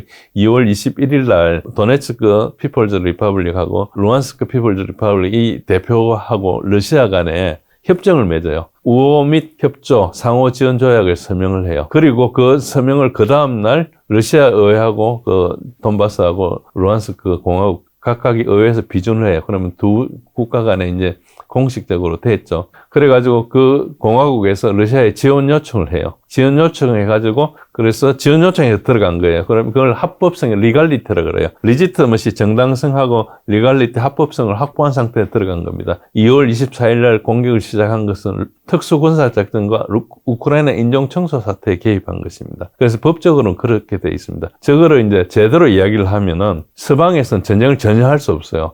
너무 합법적이기 때문에. 그러니까 저걸 이야기하지 않는 거죠. 그 언론에서 그걸 하나도 보도하지 않았기 때문에 여러분 지금도 모르고 계시는 겁니다. 자, 그러면 러우 전쟁 종전 협상은 어떻게 진행되고 있고, 러우 전쟁 협상 가능한 건가요? 지금 전쟁 자체는 협상보다는 종전이 빠를 것이라고 이렇게 이야기를 한 적이 있습니다. 그 이야기는 뭐 그 자체가 의미가 있는 말은 아니고 제가 좀 협상이 얼마나 어려운가를 좀 강조하기 위해서 악센트를 주기 위해서 만드는 표현인데요. 그 정도로 협상이 어렵다는 겁니다. 왜 그런가 하면은 젤렌스키는 푸틴과 협상 자체를 거부하고 있습니다. 젤렌스키의 이때까지 협상 조건은 뭐 있는 거니까 러시아가 크림까지 다 내주고 다 후퇴하고 나면 그때부터 협상하겠다는 거였어요. 그걸 푸틴 입장에서 받을 수 뭐, 없는 그럼 받을 수 없죠. 그러니까 전혀 말이 안 되는 이야기를 하는 거죠. 러시아와 협상을 하는 사람 처벌하게 우크라이나 법을 만들어 놨어요. 우크라이나 국회의원 중에서, 국회에서 러시아하고 지금 협상할 때가 되지 않았느냐, 전쟁하고 있는 중에. 그 이야기 하다가 잡혀갔어요. 그러니까 협상이 공식적으로 안 되는 겁니다. 이제 젤렌스키가 하겠다 그러면 법을 바꿔가 협상을 이제 그걸 하겠죠. 그런 상태고요. 그래서 이제 미국이 이제 답답하니까 우크라이나와 협상을 해가지고 그 합의안을 가지고 러시아를 협상하는 방법으로 하고 있습니다. 미국은 우크라이나 전쟁이 지금 관심이 사실 아니거든요. 빨리 끝내고 싶고 미국하고 러시아 간에 좀 큰 문제를 이야기를 해야 되는데 되게 복잡하게 돼 있는 거죠. 그래서 이제 트럼프는 굉장히 낙관적으로 생각하고 특유의 이제 압박 전략을 하고 있는데 전장의 현실은 우크라이나는 계속 하겠다는 거고 러시아도 지금 전혀 불리하지 않기 때문에 그냥 계속 가겠다는 것이죠. 러시아는 그래도 외교적으로 지금 잘 대응을 하고 있어요. 러시아는 어떤 입장인가 하니까 자기 한 나라하고 지금 30 몇 개 나토 국가하고 어쨌든 전쟁을 하고 있는 거잖아요. 고립무원인 상태이기 때문에 저런 거 하나 망치지 않기 위해서 엄청나게 이제 좀 신중하게 하고 있죠. 어쨌든 협상 카드는 러시아가 모두 쥐고 있다. 아까 말씀드린 대로 러시아는 카드 54장을 다 쥐고 있고 뭐 트럼프는 카드 광만 쥐고 있다. 이렇게 보면 됩니다. 그래서 우크라이나는 테이블에 앉지도 못해요. 유럽도 테이블에 못 앉습니다. 협상 테이블에. 그 왜 그런가 하니까 이때까지 유럽이 협상 반대해왔거든요. 유럽은 평화안이 없는 겁니다. 이게 이 상태 평화안을 들고 와야지 협상을 할 건데 평화안 자체가 없으니까 협상을 못 하는 거죠. 그런데 지금은 평화안이 있느냐? 지금 유럽 잘 보시면 계속 전쟁하겠다고 그러고 있거든요. 전쟁할 능력도 안 되면서 그러고 있습니다. 어쨌든 평안이 없어요. 협상이라는 것은 여러분도 알다시피 어떤 문제가 됐든 기브 앤 테이크를 해야 되거든요. 상대가 뭘 바라는지 내가 뭘 바라는지 보고 뭐 그 중간선에 할 수도 있지만은 상대가 진짜 저거는 중요한 문제다 그러면 내가 양보를 좀 많이 해야 되고 내가 양보하다 보면 내가 죽어나가겠다 싶으면 상대한테 양보를 받고 해서 결국 절충선을 만족해가지고 협상 끝나고 나면은 내가 더 이상 할 수 없을 정도로 최선을 다해서 내 걸 했고 저 사람도 최선을 다해서 양보했다. 이게 돼야지 서로 만족하게 협상이 끝나는 거거든요. 그 협상 스킬에서 최선이라 그럽니다. 그래서 보통 협상 스킬 할 때 첫 번째 제안을 받아들이지 말라는 이유가 첫 번째 제안을 받아들이면 상대방이 너무 쉬운 걸 제안했나 이래가지고 나중에 그걸 불만하고 이렇게 다르게 하기 때문에 최대한 이렇게 긴장되게 협상을 해야지 서로 협상 뒤에 더 이상 내가 더 할 수 없었다 이렇게 해가지고 협상을 잘 지키고 받아들인다는 그런 뜻이거든요. 그런 것 때문에 협상이란 그런 절차가 있는데 지금 협상을 보면은 푸틴은 협상을 언제든지 하겠다 그러지만 안 해도 되는 관계가 있고요. 젤렌스키 사실 해야 되는데 자기 개인적인 그 정권의 문제 때문에 협상을 못 하고 있는 거고 미국은 빨리 협상시키고 빠져야 되겠는데 협상 카드가 전혀 없어요. 그러니까 가끔 트럼프가 하는 이야기를 보면 좀 이상한 이야기를 하잖아요. 굉장히 뭐 겁도 주고 하는데 답답한 걸 이야기하고 있는 겁니다. 그 모든 것도 통하지 않거든요. 그냥 뭔가 이렇게 어필을 한다고 보면 되고요. 겨우 이제 그 본래 트럼프가 30일 휴전을 하자 그랬는데 그거는 그 푸틴이 정중하게 거절했어요. 겉으로는 동의한다.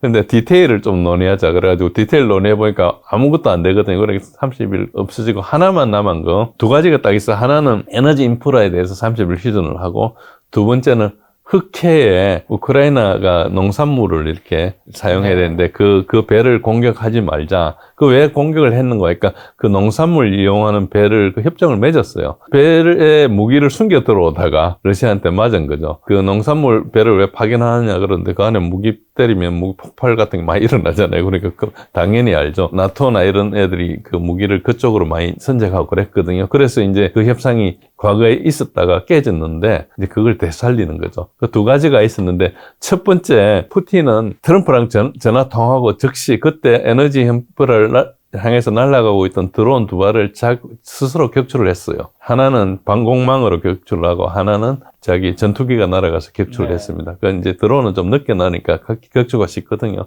격추를 해가지고 선의를 보였는데 젤렌스키는 그 전화하고 있는 순간부터 지금까지 계속 매일 하루도 쉬지 않고 공격하고 있어요. 젤렌스키에 대해서 트럼프가 통제할 수 없는 상황이 온 거죠. 젤렌스키는 종전을 절대 원하지 않습니다. 그게 지난 한두 달 사이에 확실히 드러난 거죠. 하는 행위를 보면. 그래서 협상보다 종전이 빠를 것이라는 이야기가 이제 조금 더 현실이 되어가고 있죠. 자, 그러면 러우 전쟁 관련해서 협상에서 러시아가 바라는 거 푸틴의 목표는 뭘까요? 예, 푸틴은 안보 구도를 이야기하고 있습니다. 지금 현재 최종적인 안은 준 14라인이라 해서 작년 6월 14일 날 제안한 안인데요. 그 안 내용은 뭔가 하니까 러시아에게 지금 4개 주하고 크림을 승인해달라. 그리고 우크라이나는 나토 가입은 불가능하고 우크라이나는 중립이 됐으면 좋겠다. 그리고 유럽 안보 구도와 세계 안보 구도를 재협상하자. 이게 세 가지 아니에요. 근데 잘 보시면은 러시아는 근본 문제를 해결하자는 겁니다. 우크라이나 전쟁은 증상이지 병이 아니라고 보는 겁니다. 병은 안보 구도가 불안정하고 나토가 계속 동진해오는 이런 상황이 계속 끊임없이 전쟁을 일으키기 때문에 우크라이나 문제가 해결돼도 또 전쟁이 일어난다는 거예요. 그래서 그걸 해결하자는 거고요. 저 이야기가 과거에도 했었는데 씨가 안 먹히다가 지금은 3년 전쟁을 하면서 러시아가 압도해버리니까 사실상 나토가 패전한 것이거든요. 내용을 들여다보면은 겉으로는 안 그런 척 하고 있지만 모든 무기가 러시아가 앞서고 극초음속 미사일도 있고 뭐 여러 가지가 있지 않습니까? 그러니까 이제 지금 그리고 경제는 러시아 경제를 무너뜨리겠다고 시작했는데 경제가 서방 경제가 무너져 버렸죠. 그러니까 이런 여러 가지 상황에서 러시아는 사실 여유가 좀 있어요. 협상이 자기한테 좋은 거 아니면 안 할 생각을 가지고 있죠. 그래서 이 기회에 러시아가 다시 또 안보구도 문제 때문에 다시 전쟁을 일으킬 수 없으니까 지금 전쟁이 일어난 김에 이걸 깨끗하게 해결하자는 것이고 미국은 크게 관심이 없는데 뭐라도 끝났으면 좋겠다는 것이고 유럽은 계속하고 있는 겁니다. 유럽하고 미국이 같은 노선을 타다가 바이든만 바뀌었거든요. 유럽은 관성을 가지고 있고 지금 트럼프만 나서서 반대를 하고 있는 거예요. 흐름을 바꾸려고 하고 그러니까 이게 좀 어려운 그런 상황이죠. 우크라이나 중립이라는 것은 그 네오나치들이 없는 겁니다. 러시아에 대한 적대적인 세력이 없는 걸 뜻합니다. 협상이 안 되면 네오나치들을 끝까지 가서 다 파괴하겠다는 거예요. 러시아가 협상이 안 되면 어디까지 갈 건지 우크라이나 전역을 갈 건지 알 수가 없습니다. 이제 러시아가 드는 것은 오스트리아의 사례가 있습니다. 오스트리아가 1955년도에 이제 중립을 선언했거든요. 그리고 그때 소련한테도 인정을 받았어요. 그래서 그 정도 같으면 안 하겠다 했는데 그때 내용이 뭔가 하니까 CSC 유럽안보협력위원회 규약을 준수하고 특히 오스트리아 내는 다 인종사회거든요. 이탈리아계, 슬로베니아계, 헝가리계. 오스트리아가 헝가리하고 같이 제국을 하다 보니까 지도도 막 변하고 이때가 하다 보니까 그 제국 시절에 또 여러 다민족들이 살고 했으니까 다민족 사회예요. 그래서 그 다민족 간 차별을 없애고 소수민족이 자신의 언어적 그 문화적 자율권을 모범적으로 인정해준다. 그걸 잘 지켰습니다. 그래서 지금 그 지켜가지고 그 사태가 70년이 지났잖아요. 그러니까 이제 이 정도 같으면은 우크라이나가 저렇게 하면은 러시아는 수용한다는 이런 식으로 요구를 하고 있죠. 지금은 너무 한 인종이 다른 인종을 너무나 박해하고 이렇게 해가지고 사실은 우크라이나계가 러시아계를 박해하는 것보다 다른 폴란드계나 다른 계통도 엄청나게 박해하고 있어요. 그런 문제가 있어. 그 다음에 세 번째로 이야기하는 유럽 안보구도나 세계 안보구도 재협상은 매우 복잡합니다. 그래서 논란의 여지가 있지만은 큰 원칙에 합의하고 앞으로 하겠다 하면 그거는 뭐 정전하고도 할 수 있는 거라고 생각합니다. 그런데 저 문제에 대해서 유럽은 아무도 그들도 보지도 않고 있어요. 그러니까 협상이 얼마나 어렵겠습니까? 러시아가 뭘 하는 거 들어줘야 되는데 미국도 네 말이 맞기는 한데 적극적으로 나설 생각은 없는 거죠. 그래서 이게 협상이 얼마나 어려울 것인지 이제 아실 것입니다. 대부분 이제 러시아를 비방하고 러시아 위협을 과장하고 이렇게 해가지고 계속 이제 전쟁을 몰아붙이고 하는 것인데 사실은 거기에는 숨은 이유들이 있습니다. 다음 기회에 그 숨은 이유들을 이야기할 건데 그게 약간 음모론 비슷하거든요. 그래서 그거는 다음 기회에 말씀드리고요. 그래서 러우전의 종전은 네. 러시아가 전적으로 결정을 가지고 있다. 다만 우크라이나가 자기가 그만하겠다 그러면 러시아는 언제든지 받아준다. 네. 근데 러시아의 요구 조건은 우크라이나가 수용할 생각이 전혀 없습니다. 이때까지 하나도 말로라도 표현한 적이 없거든요. 그리고 젤렌스키 정권이 교체 전에는 그 러시아가 푸틴이 만나주지도 않을 겁니다. 그러니까 우크라이나하고 러시아 간의 관계는 마찬가지고 유럽과 러시아의 관계도 지금도 그 사람들이 뭐라고 하니까 푸틴은 전쟁 범죄자인데 어떻게 내가 만나냐. 이게 유럽의 외교수장이 하고 있는 이야기예요. EU의 외교수장이. 외교라는 것은 도둑놈하고도 만나서 대화를 해야 되지 않습니까? 근데 뭐 그런 이야기를 하고 있죠. 그러니까 이게 좀 말이 안 되고 아까 말씀드린 대로 미국이 러시아를 통제할 수 있는 카드는 하나도 없습니다. 그러니까 엄청난 2만 8천 건에서 3만 몇천 건의 경제 제재를 했고 지금도 스위프트망을 포함해서 여러 가지 경제 제재가 있는데 러시아가 경제가 무너지지 않았거든요. 할 테면 해봐라 이런 것이고요. 그리고 이제 유럽과 우크라이나가 러시아의 제시 조건의 수락 여부에 달려 있는데 보시면은 지금 수락 근처도 안 가고 있거든요. 그런 상황이고. 그래서 26년도까지도 전쟁이 갈 수 있고, 물론 그 전에 전쟁이 져서 항복을 하면은 전쟁이 끝나겠죠. 현재 전선은 포크롭스크, 아까 말한 돈바스 중심에는 거기가 결정적 장소인데, 아까 말씀드린 대로 우크라이나에 잘 맞고 있지만 풍선 효과로 거긴 잘 맞고 있는데 다른 데가 좀 뚫리고 있다 이렇게 보시면 돼요. 러시아는 전쟁을 서두르지 않고 있습니다. 왜 그런가 하니까 러시아가 2022년도에 전쟁을 시작할 때 나토하고 전쟁을 붙는다 생각하지 않고 전쟁을 했겠어요? 우크라이나가 그냥 손만 보면 끝난다 이렇게 생각 안 했거든요. 러시아는 지금 본진을 아껴놓고 나토가 언제 전쟁을 준비해 올지 모르는 때 대비하고 있습니다. 왜 그러니까 러시아라는 입장에서는 아무도 도와주지 않기 때문에 자기가 무너지면 끝이거든요. 그리고 전쟁을 하다가 좀 약해지면은 나토에서 보고 틈을 보고 지금 공격하면 되기 때문에 공격을 해버리면은 망해버리잖아요. 그러니까 이제 러시아는 최후의 카드를 항상 남겨놓고 있다 이렇게 보시면 됩니다. 그래서 전쟁을 서두르지도 않고 빨리 서두르면 어떤 일이 생기는 거니까 노출이 되니까 희생이 따를 거 아닙니까? 그럼 그만큼 전력이 공백이 생겨요. 그러면 이제 굉장히 감당하기 힘들죠. 그래서 협상도 서두르지 않고 전쟁도 서두르지 않고 계속 지속적으로 간다 이렇게 보고 있고 증거 중에 하나가 12년간 업무를 잘 수행했던 그 세르게이 쇼이구 국방부 장관을 작년 봄에 교체를 했습니다. 작년 여름이었군요. 여름에 교체를 해가 경제학자인 안드레이 벨루소프로 교체를 했습니다. 이 말은 뭔가 하니까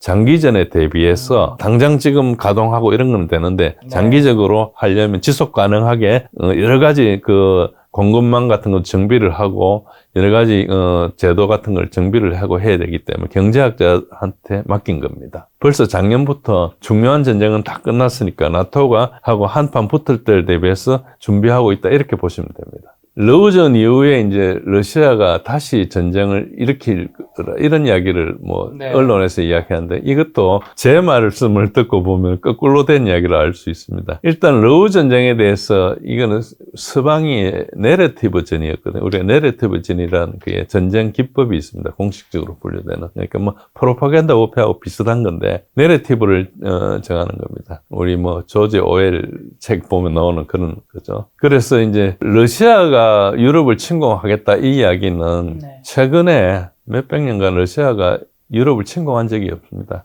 유럽이 러시아를 침략했어요. 여러분들이 보통 아시는 뭐 크게 두 가지 나폴레옹이 끌고 간 전쟁이 있지 않습니까? 모스크바를 끌고 간 전쟁. 그 전쟁에 프랑스 군이 러시아를 침공했다고 생각하시지만 그 오해입니다. 유럽 전체가 간 거예요. 프랑스가 유럽의 나라를 다 정복해가지고 그 나라 군인들을 다 데리고 가서 전쟁을 한 거예요. 그래서 실제로 그렇게 했고 히틀러가 러시아 침공할 때도요. 처음에 나치를 침공했지만 그 나치가 서유럽을 다 장악했지 않습니까? 스페인 빼고 스페인이 그때 내전에 있었거든요. 그래서 스페인 빼고 다 장악을 했어요. 프랑스 군대, 뭐 폴란드 군대 이런 군대 다 데리고 덴마크 군대, 뭐 스웨덴 군대 다 데리고 한 거예요. 루마니아 군대 이런 그 군대를 다 데리고 소련하고 전쟁을 한 거예요. 그때 당시에.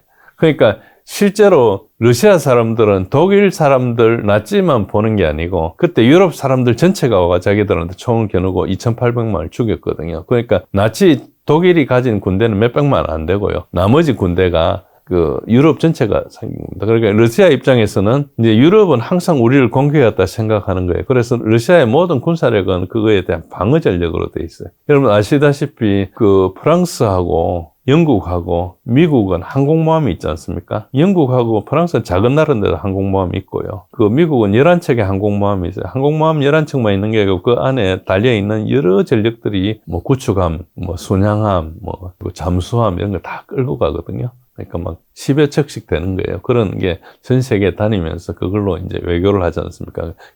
강력한 거죠. 그런 식으로 하는데 러시아는 항모가 한 척이 있어요. 러시아는 어디 가서 공격하려는 전력이 지금 아닙니다. 그러니까 방어만 하는 거죠. 그래서 러시아가 전쟁을 일으킨다는 것은 근거가 없는 이야기예요. 이런 이야기를 하면 저보고 뭐 푸틴 장학생이라 그러는데 사실은 객관적으로 보고 이야기를 해야죠. 예를 들어서 우리가 고조선에 고구려의 땅을 찾겠다, 이거 만주도 찾겠다 그러고 뭐 그 만리장성 옆에 땅까지 하겠다 이렇게 이야기하면 그걸 지금 누가 영토 야욕이라 하겠습니까? 장난으로 생각을 하죠. 재미삼아라도 그런 이야기를 하죠. 그렇지만 그건 사실 전혀 의미가 없는 이야기잖아요. 우리끼리 그냥 옛날 향수에 빠져서 맥주 한 잔 마시면서 하는 이야기는 돼도 러시아는 그런 이야기조차도 없어요. 유럽을 참작했던 농담도 없습니다.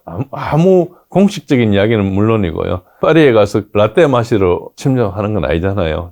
전쟁이라는 게. 그러니까 이 이야기 자체가 굉장히 근거 없는 이야기인데 언론에서 계속 이야기를 하면 그런가 보다 우리 생각을 하는 거예요. 이게 서방 언론의 모순이에요. 왜 모순이 되는가 하니까 서방 언론에서 이때까지 3년 동안 러시아군이 형편없다 그랬거든요. 형편없다 그러는데 그 형편없는 군대가 우크라이나도 못 있는데 또 유럽 침공한다 그래요. 그러니까 이 자체를 들어보면 이게 사실이 아니라 금방 알 수 있는데 우리가 그냥 무심코 들으니까 뭐 그런 이렇게 이야기를 하는데 이게 실제로 정책으로 가는 내러티브가 이런 엉터리 같은 겁니다. 그래서 분명하게 이 문제를 직시해 보면 이게 다 거짓말인 거 알 수 있는데 젤렌스키는 그때 트럼프하고 만나면서 좀 비아냥 됐어요. 너는 바다가 있었어. 좋을 거다. 그러나 나중에 바다 건너서 푸틴이 올지 모른다. 그런 이야기도 했죠. 사실은 말장난이죠. 자신들도 압니다. 러시아가 자기를 방어할 땐 되게 좋지만은 원정가 가지고 침략을 하려면은 형편없는 전력이 될 수 있어요. 군대를 나를 수 있는 수단이 별로 없거든요. 항공모함 한 척으로 뭐 비행기 몇 대 나르겠어요. 많아봐야 한 5, 60척 하는 겁니다. 그거 가지고 뭘 하겠어요. 웬만한 군대한테 가서 깨지죠. 자기네들 잠수함도 가지고 있고 뭐 여러 가지 그 전함도 가지고 해군력도 막강하기는 하지만은 원정 군대는 아니거든요. 막 상륙함 이런 거 가지고 이렇게 갈 수 없는 거예요. 그러니까 침공이라는 것이 사실상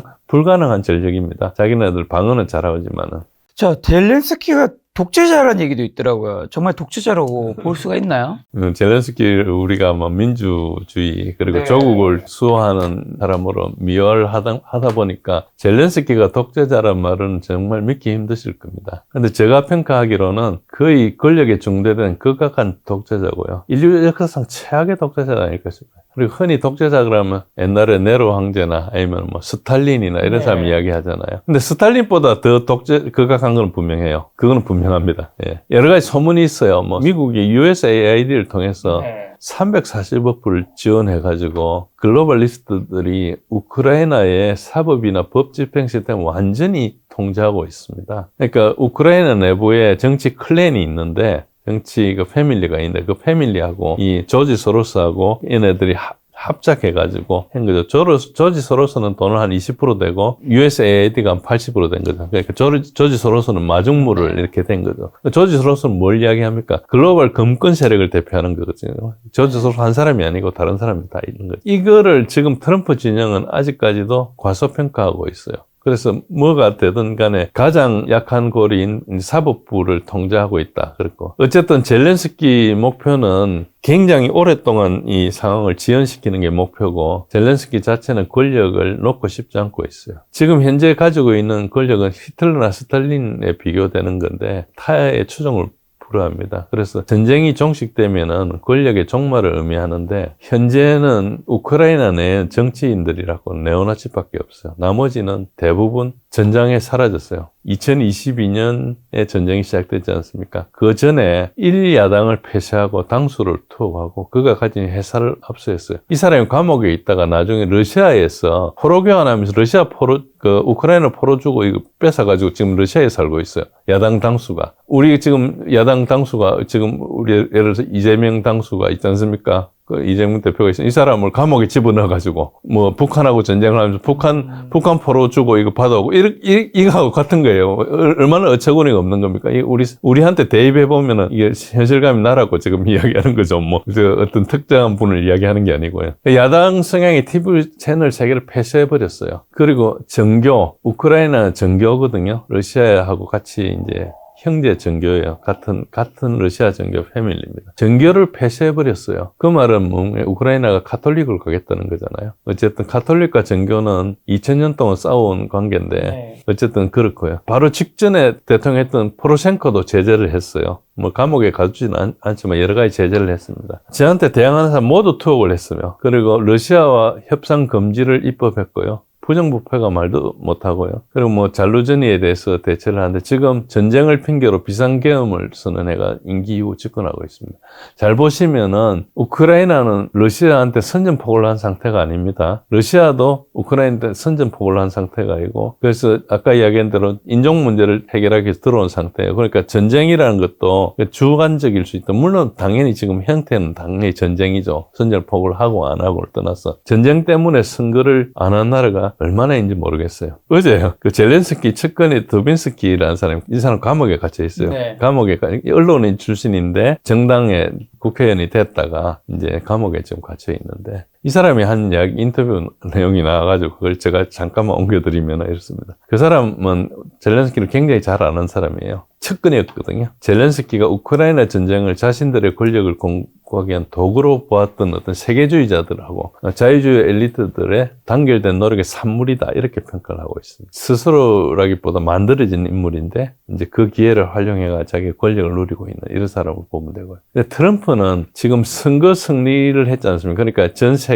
이 세계주의자들, 글로벌리스트들하고 자유주의자들, 네오리버럴들하고는 어찌 보면 이게 현실적으로 충돌하고 있죠. 트럼프가 당선되지 않았으면 어쨌든 뭐 자기들로 끌고 가다가 힘이 붙이면 변화를 일으키는데, 지금 트럼프가 오니까 완전히 방향을 지금 배가 가고 있다가 하나의 새로운 배가 나왔어가지고 이제 어쨌든 흐름이 바뀐 상태죠. 지금 현재 유럽 전역에서 우익 정당에 대한 지지가 엄청 높아져 가고 있습니다. 이게 몇 년째 그러고 있어요. 그런데 좌파 자유주의 엘리트들의 미래하고 그들의 사회를 통제하기 위해서 구축해 나온 이데올로기 체계를 위협하고 있는 거예요. 잘 보시면은 이 우크라이나가 러시아하고 서방의 전쟁터를 넘어서서 좌파하고 우파의 사상적인 충돌의 최전선이라고 이 사람은 평가하고 있어요. 이제 우크라이나는 어쨌든 보면 세계 글로벌리스트로 보면 더 이상 물러설 수 있는 마지막 보루가 돼서, 여기 깨지면 이제 자기는 글로벌리스트 되지 않고 각자 내셔널리스트, 자기 국익을 지키는 대로 나아가고 있고, 트럼프는 분명히 야, 우리끼리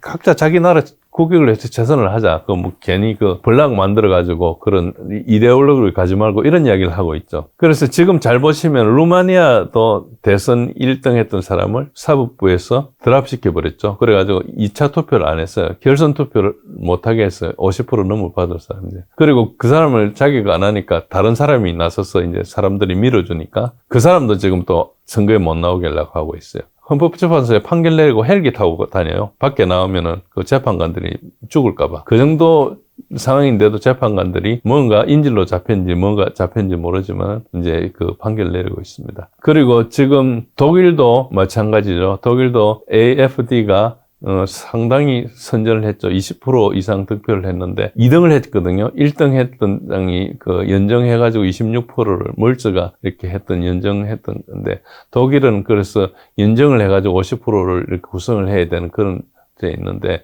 AFD는 완전히 모든 당에서 연정하지 않겠다고 선언한 상태에 왕따가 돼 있기 때문에 AFD가 집권을 하려면 50% 이상을 얻어야 되죠. 그런 상황을 만들어내죠. 독일 같은 데서 50% 얻는다는 게 거의 불가능에 가깝거든요. 그리고 프랑스는 엊그제 감옥 가둬버렸죠.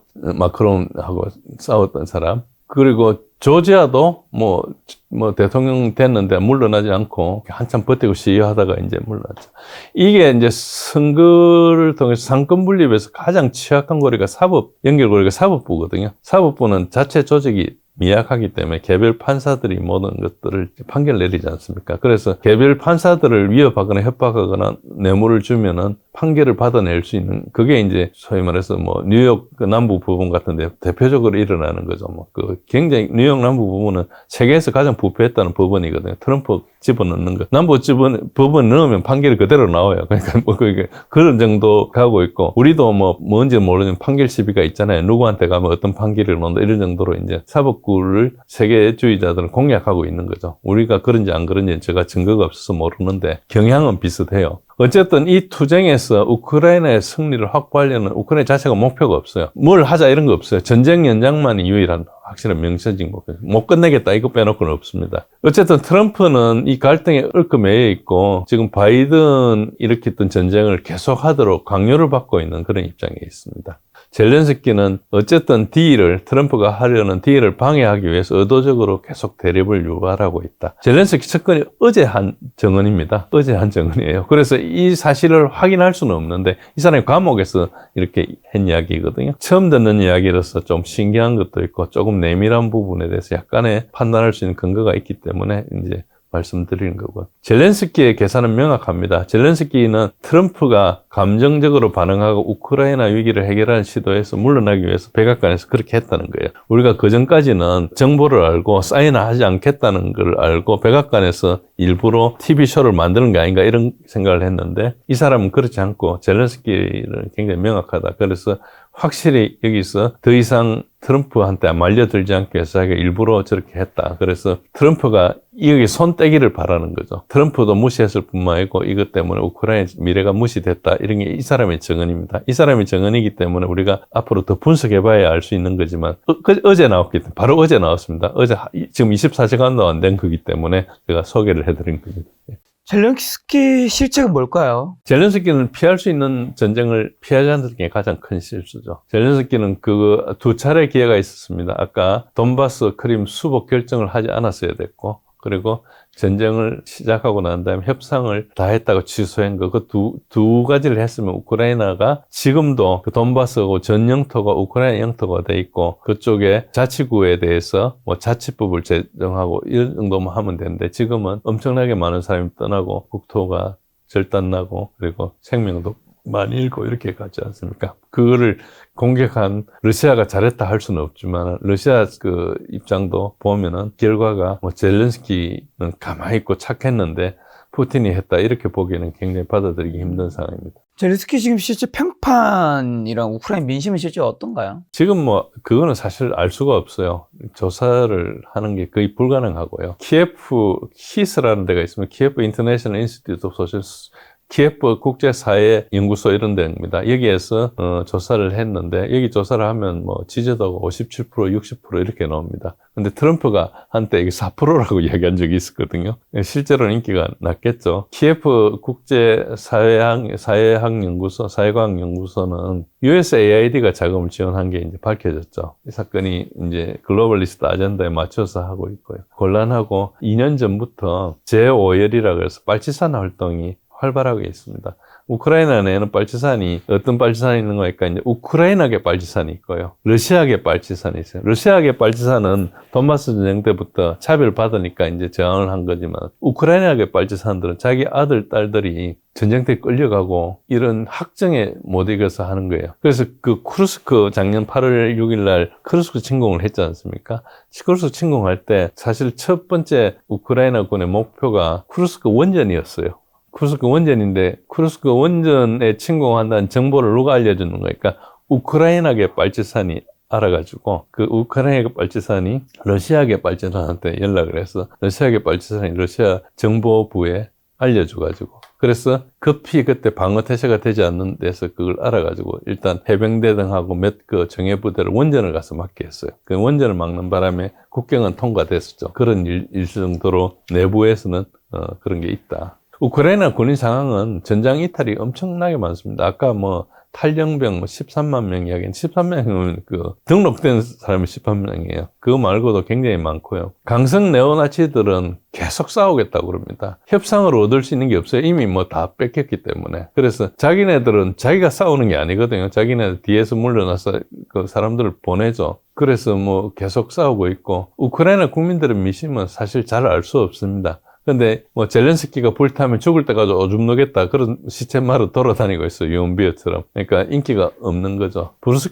킹스 연구소에서 몇 주 전에 이제 우크라이나 당국은 휴전을 별로 희망하지 않는다는 보고서를 낸 적이 있는데, 러시아가 휴전을 원하는지 의견을 표명한 적이 없다는 핑계로 대고 있어요, 우크라이나는. 그리고 러시아 조건은 우크라이나에 대해서 항복에 해당되기 때문에 이제 받아들일 수 없고, 협정 후에 다시 러시아가 어긴다는 거예요. 이때까지 어긴 것은 다 우크라이나가 어겼거든요. 근데 어쨌든 그러고요. 러시아의 인원 손실이 되게 많다고 생각하고 있습니다. 그거는 미국도 그렇게 생각하고 있어요. 굉장히 많다고 생각하고 있어요. 근데 저는 그렇지 않다고 생각합니다. 어쨌든 국민들의 정전에 대한 희망이 문항 조건에 따라 다른데, 작년 11월 달에 트럼프가 대통령이 되고 난 다음에는 한 52%가 빨리 정전 협상을 희망했는데, 올 초에 이제 2월 21일 날 다시 조사한 때는 이제 우크라이나가 협상 테이블에 빠지니까 그거는 또 90%가 반대를 했어요. 지금 현재는 정확하게 알 수 없다 이렇게 보시면 됩니다. 부정부패가 얼마나 심한지 보시면 아는데요. 기본적으로 부정부패라는 것은 그냥 어느 하루에 생기는 게 아니고 과거의 문화하고 연결되거든요. 네. 일단 소련 체제가 있었어요. 소련 체제에 70년간 있었지 않습니까? 소련 체제는 시장 경제가 작동하지 않으니까 부정부패가 심할 수밖에 없는 거죠. 예를 들어서 김 작가님이 저랑 같이 뭐 교사가 됐는데, 교사가 되면 어디 부임을 해야 되는데, 저는 모스크바에 있는데 김 작가님은 저 뭐 시베리아에 네. 발령을 내면은 답답하잖아요. 근데 그렇죠. 김 작가님이 성적도 더 좋은데 내보다 부당하죠. 가만히 있으면은 성적도 나쁜 제가 김 작가님보다 더 좋은 자리를 차지할 수 있으니까 방어를 하기 위해서 뭔가를 해야 되지 않겠나요? 네. 부정부패라는 게 누가 시작하면 끌려 들어갈 수밖에 없어요. 손해를 볼 수가 없으니까 지금 당장의 국가적인 그 법적인 어떤 가치를 지키는 것보다 내가 지금 당장 죽을 지경이잖아요. 그런 것처럼 이제 그 통제 체제에서는 부정부패가 심할 수밖에 없어요. 그리고 권력이라는 게 한 사람이 오랫동안 잡고 있기 때문에 절대 권력은 절대 부패한다는 말처럼 그렇고. 그 다음에 이제 두 번째는 91년에 소련으로부터 독립한 이후에 서방 자본이 들어왔어요. 우크라이나가 자본이 많고 안에 그 굉장히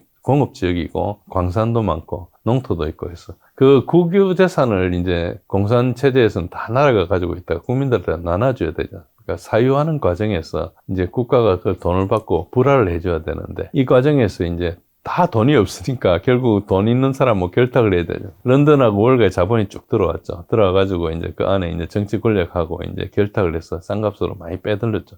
이거는 똑같이 러시아에서도 있었습니다. 근데 러시아는 푸틴이 집권하고 나서 그걸 좀 정리했고요. 우크라이나가 그걸 정리를 못했어요. 그래서 올리가들이 탄생을 하고 이 사람들이 정치도 하고 있어요. 올리가들 중에 대표적인 전임된 그 포로셴코가 가장 뭐 우크라이나에서 아마 5손가락 안에 들어간 재벌일 겁니다. 근데 대통령 하는 거예요. 우리 같으면은 뭐 대기업 회장이 대통령 하는 것 같은 거죠. 그런 식으로 돼 있는 거죠. 기본적으로 월가 런던의 금융가들이 한데, 지금 우크라이나의 경장 면적, 농토 중 경장 에어리블 랜드라는데 경장 면적 28%가 블랙락이 가지고 있다고. 이 사람 시위할 때 보면은 스탑 바잉이란 말을 써요. 그만 사들이라. 그러니까 이제 우크라이나 가난하고 힘드니까 싼 값에 계속 싸들이는 거죠. 저게 40% 넘는다는 이야기도 있었어요. 지금 저 퍼센트가 좀 오래된 거라서 정확히 모릅니다. 그러니까 자본과 정치 권력이 나눠 먹는 구조니까 그 부패가 만연하고, 거기에서 이제 소위 말해 공적으로 돌아온 국민들한테 돌아온 건 전혀 없죠. 우크라이나 전쟁이 러우전이 일어나고 2022년 초에 엄청나게 많은 사람이 탈출을 해요. 근데 그 탈출하는 사람 징집 연령 대상의 남성의 150만 명이 우크라이나에 떠났어요. 그 1인당 평균 10,000불씩 주고 떠났다. 그 가난한 나라에서 10,000불 주려면 뭐 거의 집 한 채 파는 정도로 뭐 좀 거짓말 보태면 그런 정도로 큰 돈을 들어가 빠져나간 거죠. 이게 불법 수입이 150억 불인 거예요. 그 정도로 많은 거고, 사망 위험이 80%인 전선에서 후방으로 가는데 $20,000를 줘야 된다고 그럽니다. 그리고 길거리에 잡혀가지고 군대에 가거든요. 근데 5,000불 있으면 빠져나올 수 있대요. 그러니까 없는 사람은 그냥 가는 거죠. 왜 스탈린보다 더 젤렌스키가 극악하다는 거예요. 스탈린은 반대자들을 굴락에 보내서 강제 수용소에 보냈어요. 죽든지 살든지 알아서 해야 되는데, 젤렌스키는 반대자를 전선에 보내버려요. 80% 사망률인데요. 우크라이나군의 지금 공식이 약 88만 명입니다. 그런데 25만에 30만 명만 전선에 있고 나머지는 다 도망이나 탈영하고 있어요. 아까도 말씀드린 대로 공식적으로 13만 명이 탈영병입니다. 그런데 그 사람들이 급여 명단에 남아 있습니다. 그럼 60만 명어치에 할당된 자금이 돌아올 거 아닙니까? 그걸 다 빼먹는 거예요. 젤렌스키가 사망자가 4, 5만 명이라고 이야기를 해요. 우크라이나 전쟁 3년 동안에. 말도 안 되는 이야기죠. 러시아보다 전력이 훨씬 약한데 러시아보다 훨씬 적게 죽었다는 이야기 아닙니까? 이게 한두 달에 그 정도 죽거든요. 근데 그걸 이때까지 3년간 그랬다고 주장하는 거죠. 근데 실제 이게 왜 그런가 하니까 그걸 손실금을 인정하잖아요. 그럼 국가가 파산하게 돼요. 전사한 군인에 대해서 37만 불씩 주게 돼 있습니다. 가족한테. 그럼 100만 명 죽으면 얼마입니까? 엄청난 돈이거든요. 그래서 지금 종전을 하면은 저 돈 주더라고 이제 국가가 파산하게 되는 거죠. 어쨌든 미국에서 받은 원조액을 훨씬 상회한다. 그래서 젤렌스키는 전쟁이 끝나면은 큰일 난다. 자, 마지막 북한군 좀 포로 좀 여쭤보려고 하는데, 러시아에 파견된 북한군 11,000명 파병 후 어느 정도나 사상자가 발생했을까요? 저는 북한군을 러시아에 파병했다는 것은 위정보일 가능성이 되게 높다. 우크라이나 정보부가 만들어낸 거짓말에 우리 국정원이 속았을 수가 있다. 저는 그렇게 생각하고 있습니다. 저는 이게 발표 나올 때 바로 그 이야기를 했거든요. 지금 거의 5달 가까이 지났는데, 그러니까 러우전은 역사상 가장 많이 중계된 전쟁이에요. 그래서 북한군이 13,000명, 11,000명 이렇게 10,000명이 와가지고 5달간 전투를 했고 3,000명이나 손실을 입었다고 뭐 그런 뉴스도 나오고 하는데, 그렇다면은 사진과 동영상이 아무리 못해도 수천 개가 돼야 됩니다. 뭐 웹캠 달고 있는 건 기본이고요. 드론에 달려있는 영상이 4K급으로 영상이 찍혀요. 좀 광섬유로 이렇게 하거든요. 지금 증거가 너무나 없고, 그리고 3,000명이 죽을 데가 없어요. 그 전사를 보면은 쿠르스크 지역에 포켓을 만들어 놓고 러시아가 화력으로 때렸거든요. 그러니까 러시아군이 사망은 극히 없습니다. 그런 경우. 아까도 말씀드렸지만은 3,000명이 죽으려면은 그 시체 교환이 900대 30이었잖아요. 3,000명이 죽으려면 우크라이나 군이 25배 죽으면 어떻게 됩니까? 75,000명이 죽어야 되는 거예요. 우크라이나군 이때까지 전체가 죽은 게 부상까지 합쳐가지고 손실이 7만 명 좀 넘거든요. 러시아가 평가한 게. 북한군한테 그렇게 당해야 되는 거예요, 지금. 그러니까 이게 숫자가 말이 안 되는 숫자입니다. 그리고 전장이 얼마나 투명한가 하니까 미래전을 다시 그려야 되는 게, 지금 러우전에서 탱크가 딱 전장에 들어오잖아요. 그럼 발견하는데 5분, 파괴하는데 3분 걸려요. 10분이면은, 능력 잡고 10분이면 탱크를 한 달 없앨 수 있습니다. 그러니까 다 보이는 거예요. 그럼 북한군이 맨몸으로 들어가 싸워야 되는 거잖아요. 숨어가지고 나뭇가지나 이런데 숨어가 싸워야 되는데, 그리고 전쟁을 얼마나 하겠습니까? 어차피 전투라는 게, 그 적과 전장에서 장을 해야 되는 상황인데, 우크라이나에 하루 드론 파괴되는 숫자가 한 100에서 200대씩 계속 매일씩 파괴됩니다. 그래서 텔레그램 채널 같은데 그 영상이 나오거든요. 그 영상은 다 군인들이 찍은 겁니다. 자기 군에서 허락받고 노출하는 거거든요. 그건 아니면 그 전쟁터 아닌 사람들이 촬영을 할 수 없잖아요. 그런데도 그게 하루에 수천 건씩 나옵니다. 그리고 쿠르스크 지역은 우크라이나가 최정예 병력을 투입해서 누적 손실만 해도 7만 명 이상 발생하고 있는데, 젤렌스키가 필사적으로 배팅한 곳이거든요. 그러면은 북한군이 늘려 있어야 돼요. 죽어가지고. 거기에. 지금 말대로라면 없잖아요. 그리고 지금 쿠르스크에 가 있는 그 전군 기자 패트릭 랑케스, 이 사람은 2014년부터 도마스 전쟁 때부터 파견됐던 사람이거든. 자기 스스로 이제 프리랜서 기자인데 진짜 막 총 맞는 데 다니면서 그 촬영을 해요. 근데 러시아군한테 일일이 그 쿠르스크 지역에 물어봤어요. 근데 아무도 본 사람이 없어요. 아무도, 북한군은. 뭐 그런 이야기는 들었는데 본 사람이 없는 거예요. 포로라는 것이, 저도 이제 포로 연구를 과거에 해봤었는데, 제네바 협정은 포로를 반드시 선언하게 돼 있어요. 명찰도 달고 있고 신분증도 주게 돼 있고 포로복도 있게 돼 있어요. 여러 가지 나오는 걸 보면 포로 아닌 이상한 사람을 포로를 가지고 조작한 것처럼 보이는 영상도 있어요. 그 조작인지 아닌지는 우리가 확인할 수 없지만은, 우리가 영상 조작의 기본은 뭡니까? 필드 오브 뷰, 시야각을 조작하는 거예요. 넓게 자연적으로 볼 수 있는 거랑 좁게 하는 거랑 전달한 정보가 왜곡의 정도가 굉장히 다르죠. 대규모 집회를 하는데 연사만 딱 비추면은 몇 명이 모인지 모르잖아요. 100만 명 모인 집회도 똑같이 할 수 있어요. 그 시야각 조작하는 거거든요. 조선일보에서 나온 동영상을 보면은 거의 조작 수준의 동영상이에요. 검증한 영상 능력이 있기 때문에 그렇다 할 수는 없지만은 제가 제 블로그에는 우크라이나에서 찍은 포로 수용소 영상이 있습니다. 우크라이나 방송에서. 그거하고 비교해 보시면은 정말 치졸한 정도로 이상한 영상을 가지고 하고 있어요. 그래서 저는 그건 거의 조작이라 확실하게 생각하고 있고요. 제가 확정 못하지만 제 판단에 그렇게 하고 있고요. 국정원은 속았을 가능성이 높다 이렇게 생각하고 있습니다. 이게 왜 이런 영상을 북한군이 영상을 이런 걸 냈느냐? 일단 젤렌스키는 엄청 급한 상황이거든요. 그때 뭐 전쟁이 깨지고 있으니까 뭐라도 거짓말해가 해야 되겠죠. 그래서 우리한테 던져줬으면 우리가 그게 진짜인 줄 알고 받아들일 수 있지 않습니까? 그래서 그때는 파병 사실을 선전하고 그걸 국제전으로 비하시키고 우크라이나에 우리한테 무기를 지원받기 위해서 또 한국도 자극하고 야 북한은 와 있는데 너는 못하냐 이런 이야기를 하고 참전 요구나 이런 걸 다 요구하려고 했다고 생각이 되는데 그 의도는 정확하게 알 수 없죠. 일단은 다 실패했고 우리가 좀 대응하려다가 말았죠. 그래서 일단 잘 된 걸로 봐야 됩니다. 그래서 이게 이제 참전이 말이 안 되는 이유는 제일 첫 번째가 북한이 러시아에 파병할 법적인 근거가 없습니다. 북한과 러시아는 국가지 않습니까? 국가 대 국가를 파병을 하려면, 전쟁을 참여하기 파병을 하려면 조약이 있어야 돼요. 근데 그 조약은 발효 시점이 작년 11월 11일 날 6월 달에 조약을 맺어가지고 각국에서 의회 비준을 하고 그 김정은은 나중에 자기가 결정하면 되니까 김정이 나중에 서명회가 11월 11일이고 다른 분에 의하면 12월 26일이라는 말도 있습니다. 뭐 제일 앞단계도 11월 11일인데 국정원 보도는 10월 18일 날 이야기했다고 그러거든요. 그 이야기에 따르면 북한은 법적인 근거가 없이 러시아에 파병했다는 것인데 그거는 북한을 국가 이하의 집단으로 보는 거로 봐야 됩니다. 그거 뭐라고 그렇게 하겠으면 정당하게 파견하지. 전황과 전혀 맞지 않은 주장이에요. 우크라이나가 쿠르스크 공격과 연계되고 쿠르스크 지역에 파견했다 그러는데 젤렌스키는 사실 모든 말이 거짓말이라 생각합니다. 여러분들이 언론에서 이야기하는 것, 저 사람 거짓말한다 생각하고 보면은 그게 설명이 더 잘 돼요. 왜냐하면 그때 엄청나게 위기에 몰려 있었거든요. 자기가 공들여서 파병을 했는데 거기서 막 터지고 있었거든요. 그러니까 이제 저런 이야기가 나왔고, 러시아는 병력이 부족하지 않습니다. 우크라이나가 부족한 상태고요. 러시아군은 징집병이 아닌 계약병만을 투입하고, 러시아와 가장 지구상에 가까운 나라가 벨라루스가 있어요.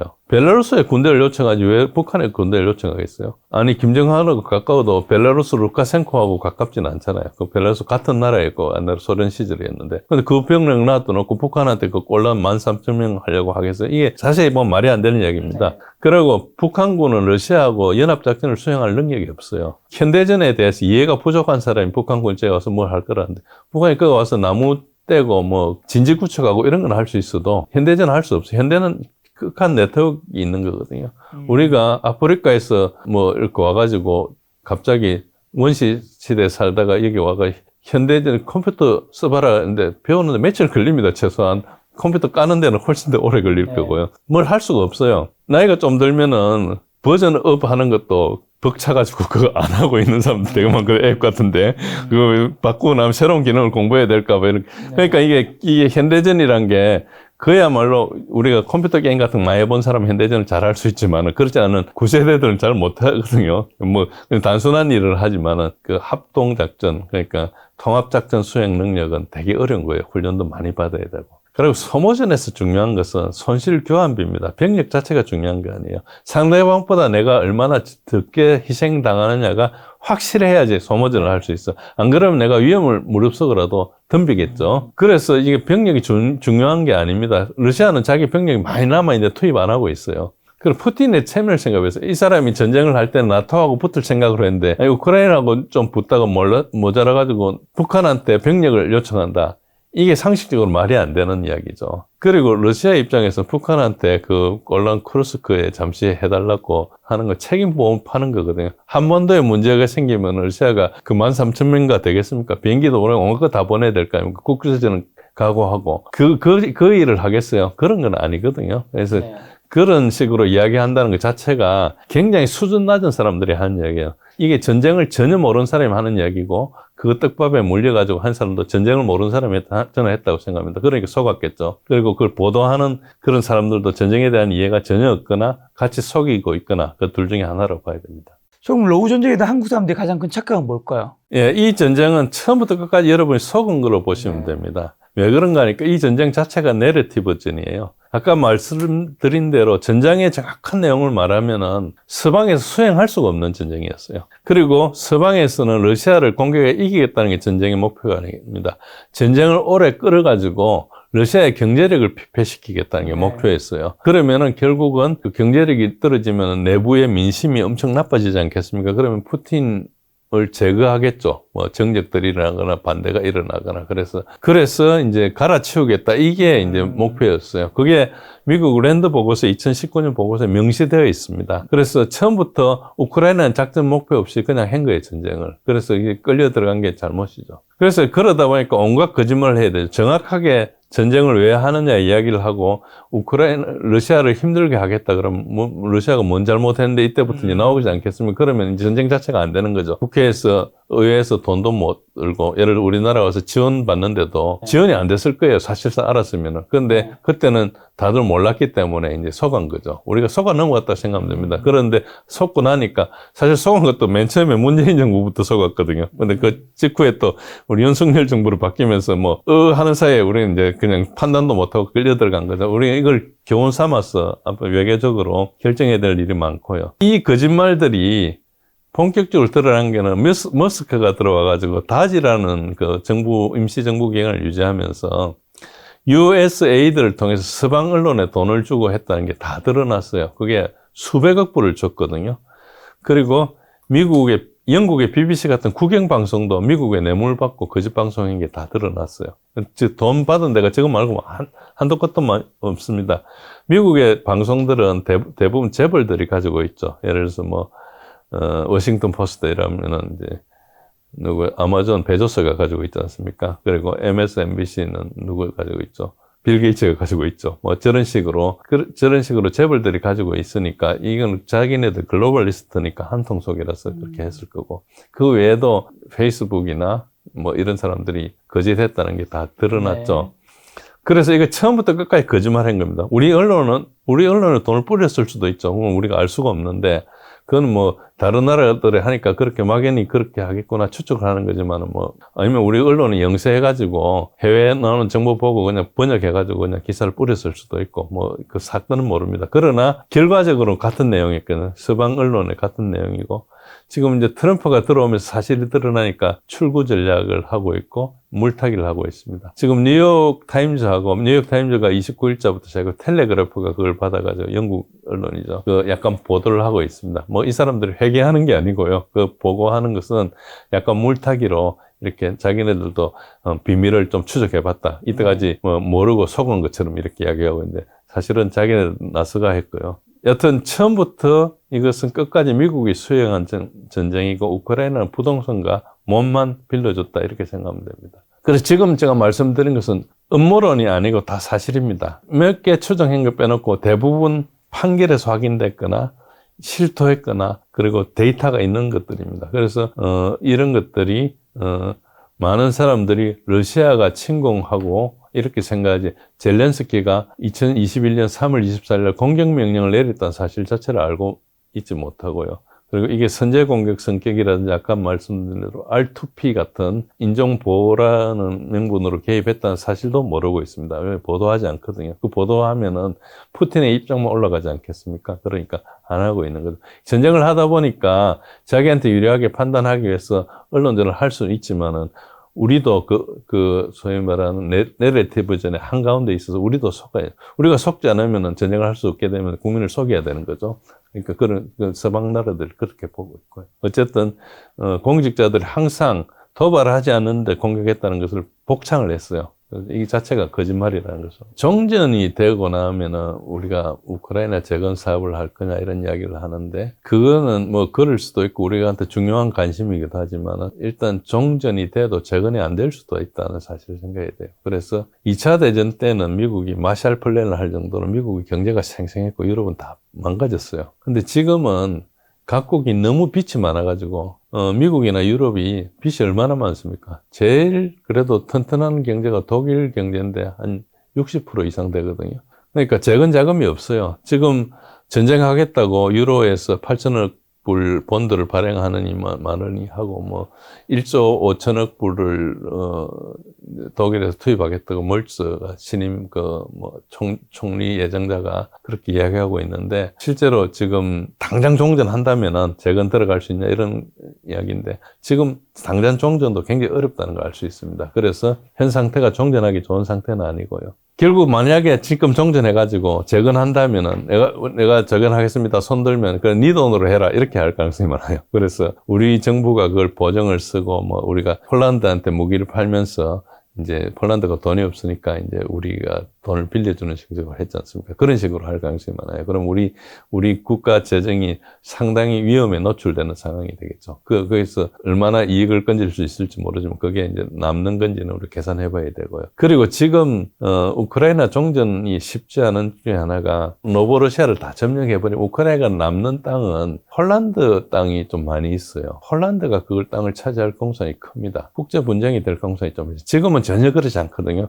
폴란드가 무기도 다 지원해주고 해가지고 했지만 폴란드는 리투아니아하고 폴란드가 제국을 건설했던 시절이 있었죠. 그래서 그게 흑해에서 발틱해까지 바다가 있었어요. 그래서 인터마리움이라고 그럽니다. 이게 국가가 공식적으로 자기네들이 일단 기치를 내걸고 있어요. 우리 고조선 땅 회복하자, 이거 고구려 땅 회복하자 이런 거하고 격이 다른 수준이라고 하거든요. 자기는 몇백 년 전에 자기 땅이었으니까요. 아마 그럴 가능성이 좀 있고요. 그 다음에 결국은 이제 드네프로 강이 경계가 될 가능성이 되게 큽니다. 그래서 아직까지 상당히 많이 있고, 그리고 또 지금 현재 재건해야 될 땅이 또 많은 부분이 러시아가 지금 장악하고 있는 땅이에요. 그쪽에서 전쟁을 많이 하다 보니까. 우크라이나 쪽은 농토고 그다지 좀 덜 파괴된 점이죠. 그리고 이제 재건 사업을 우리가 참여 의사를 보이면 우리보다 돈 내라 할 건데, 사실 우리는 뭘 따져야 되는 거니까 종전 상황에 복잡한 시나리오를 먼저 찾아야 됩니다. 짧지만 우크라이나 편을 들면서 지난 3년간 피해본 게 많거든요. 그런데 동맹들이 있으니까 말도 못하고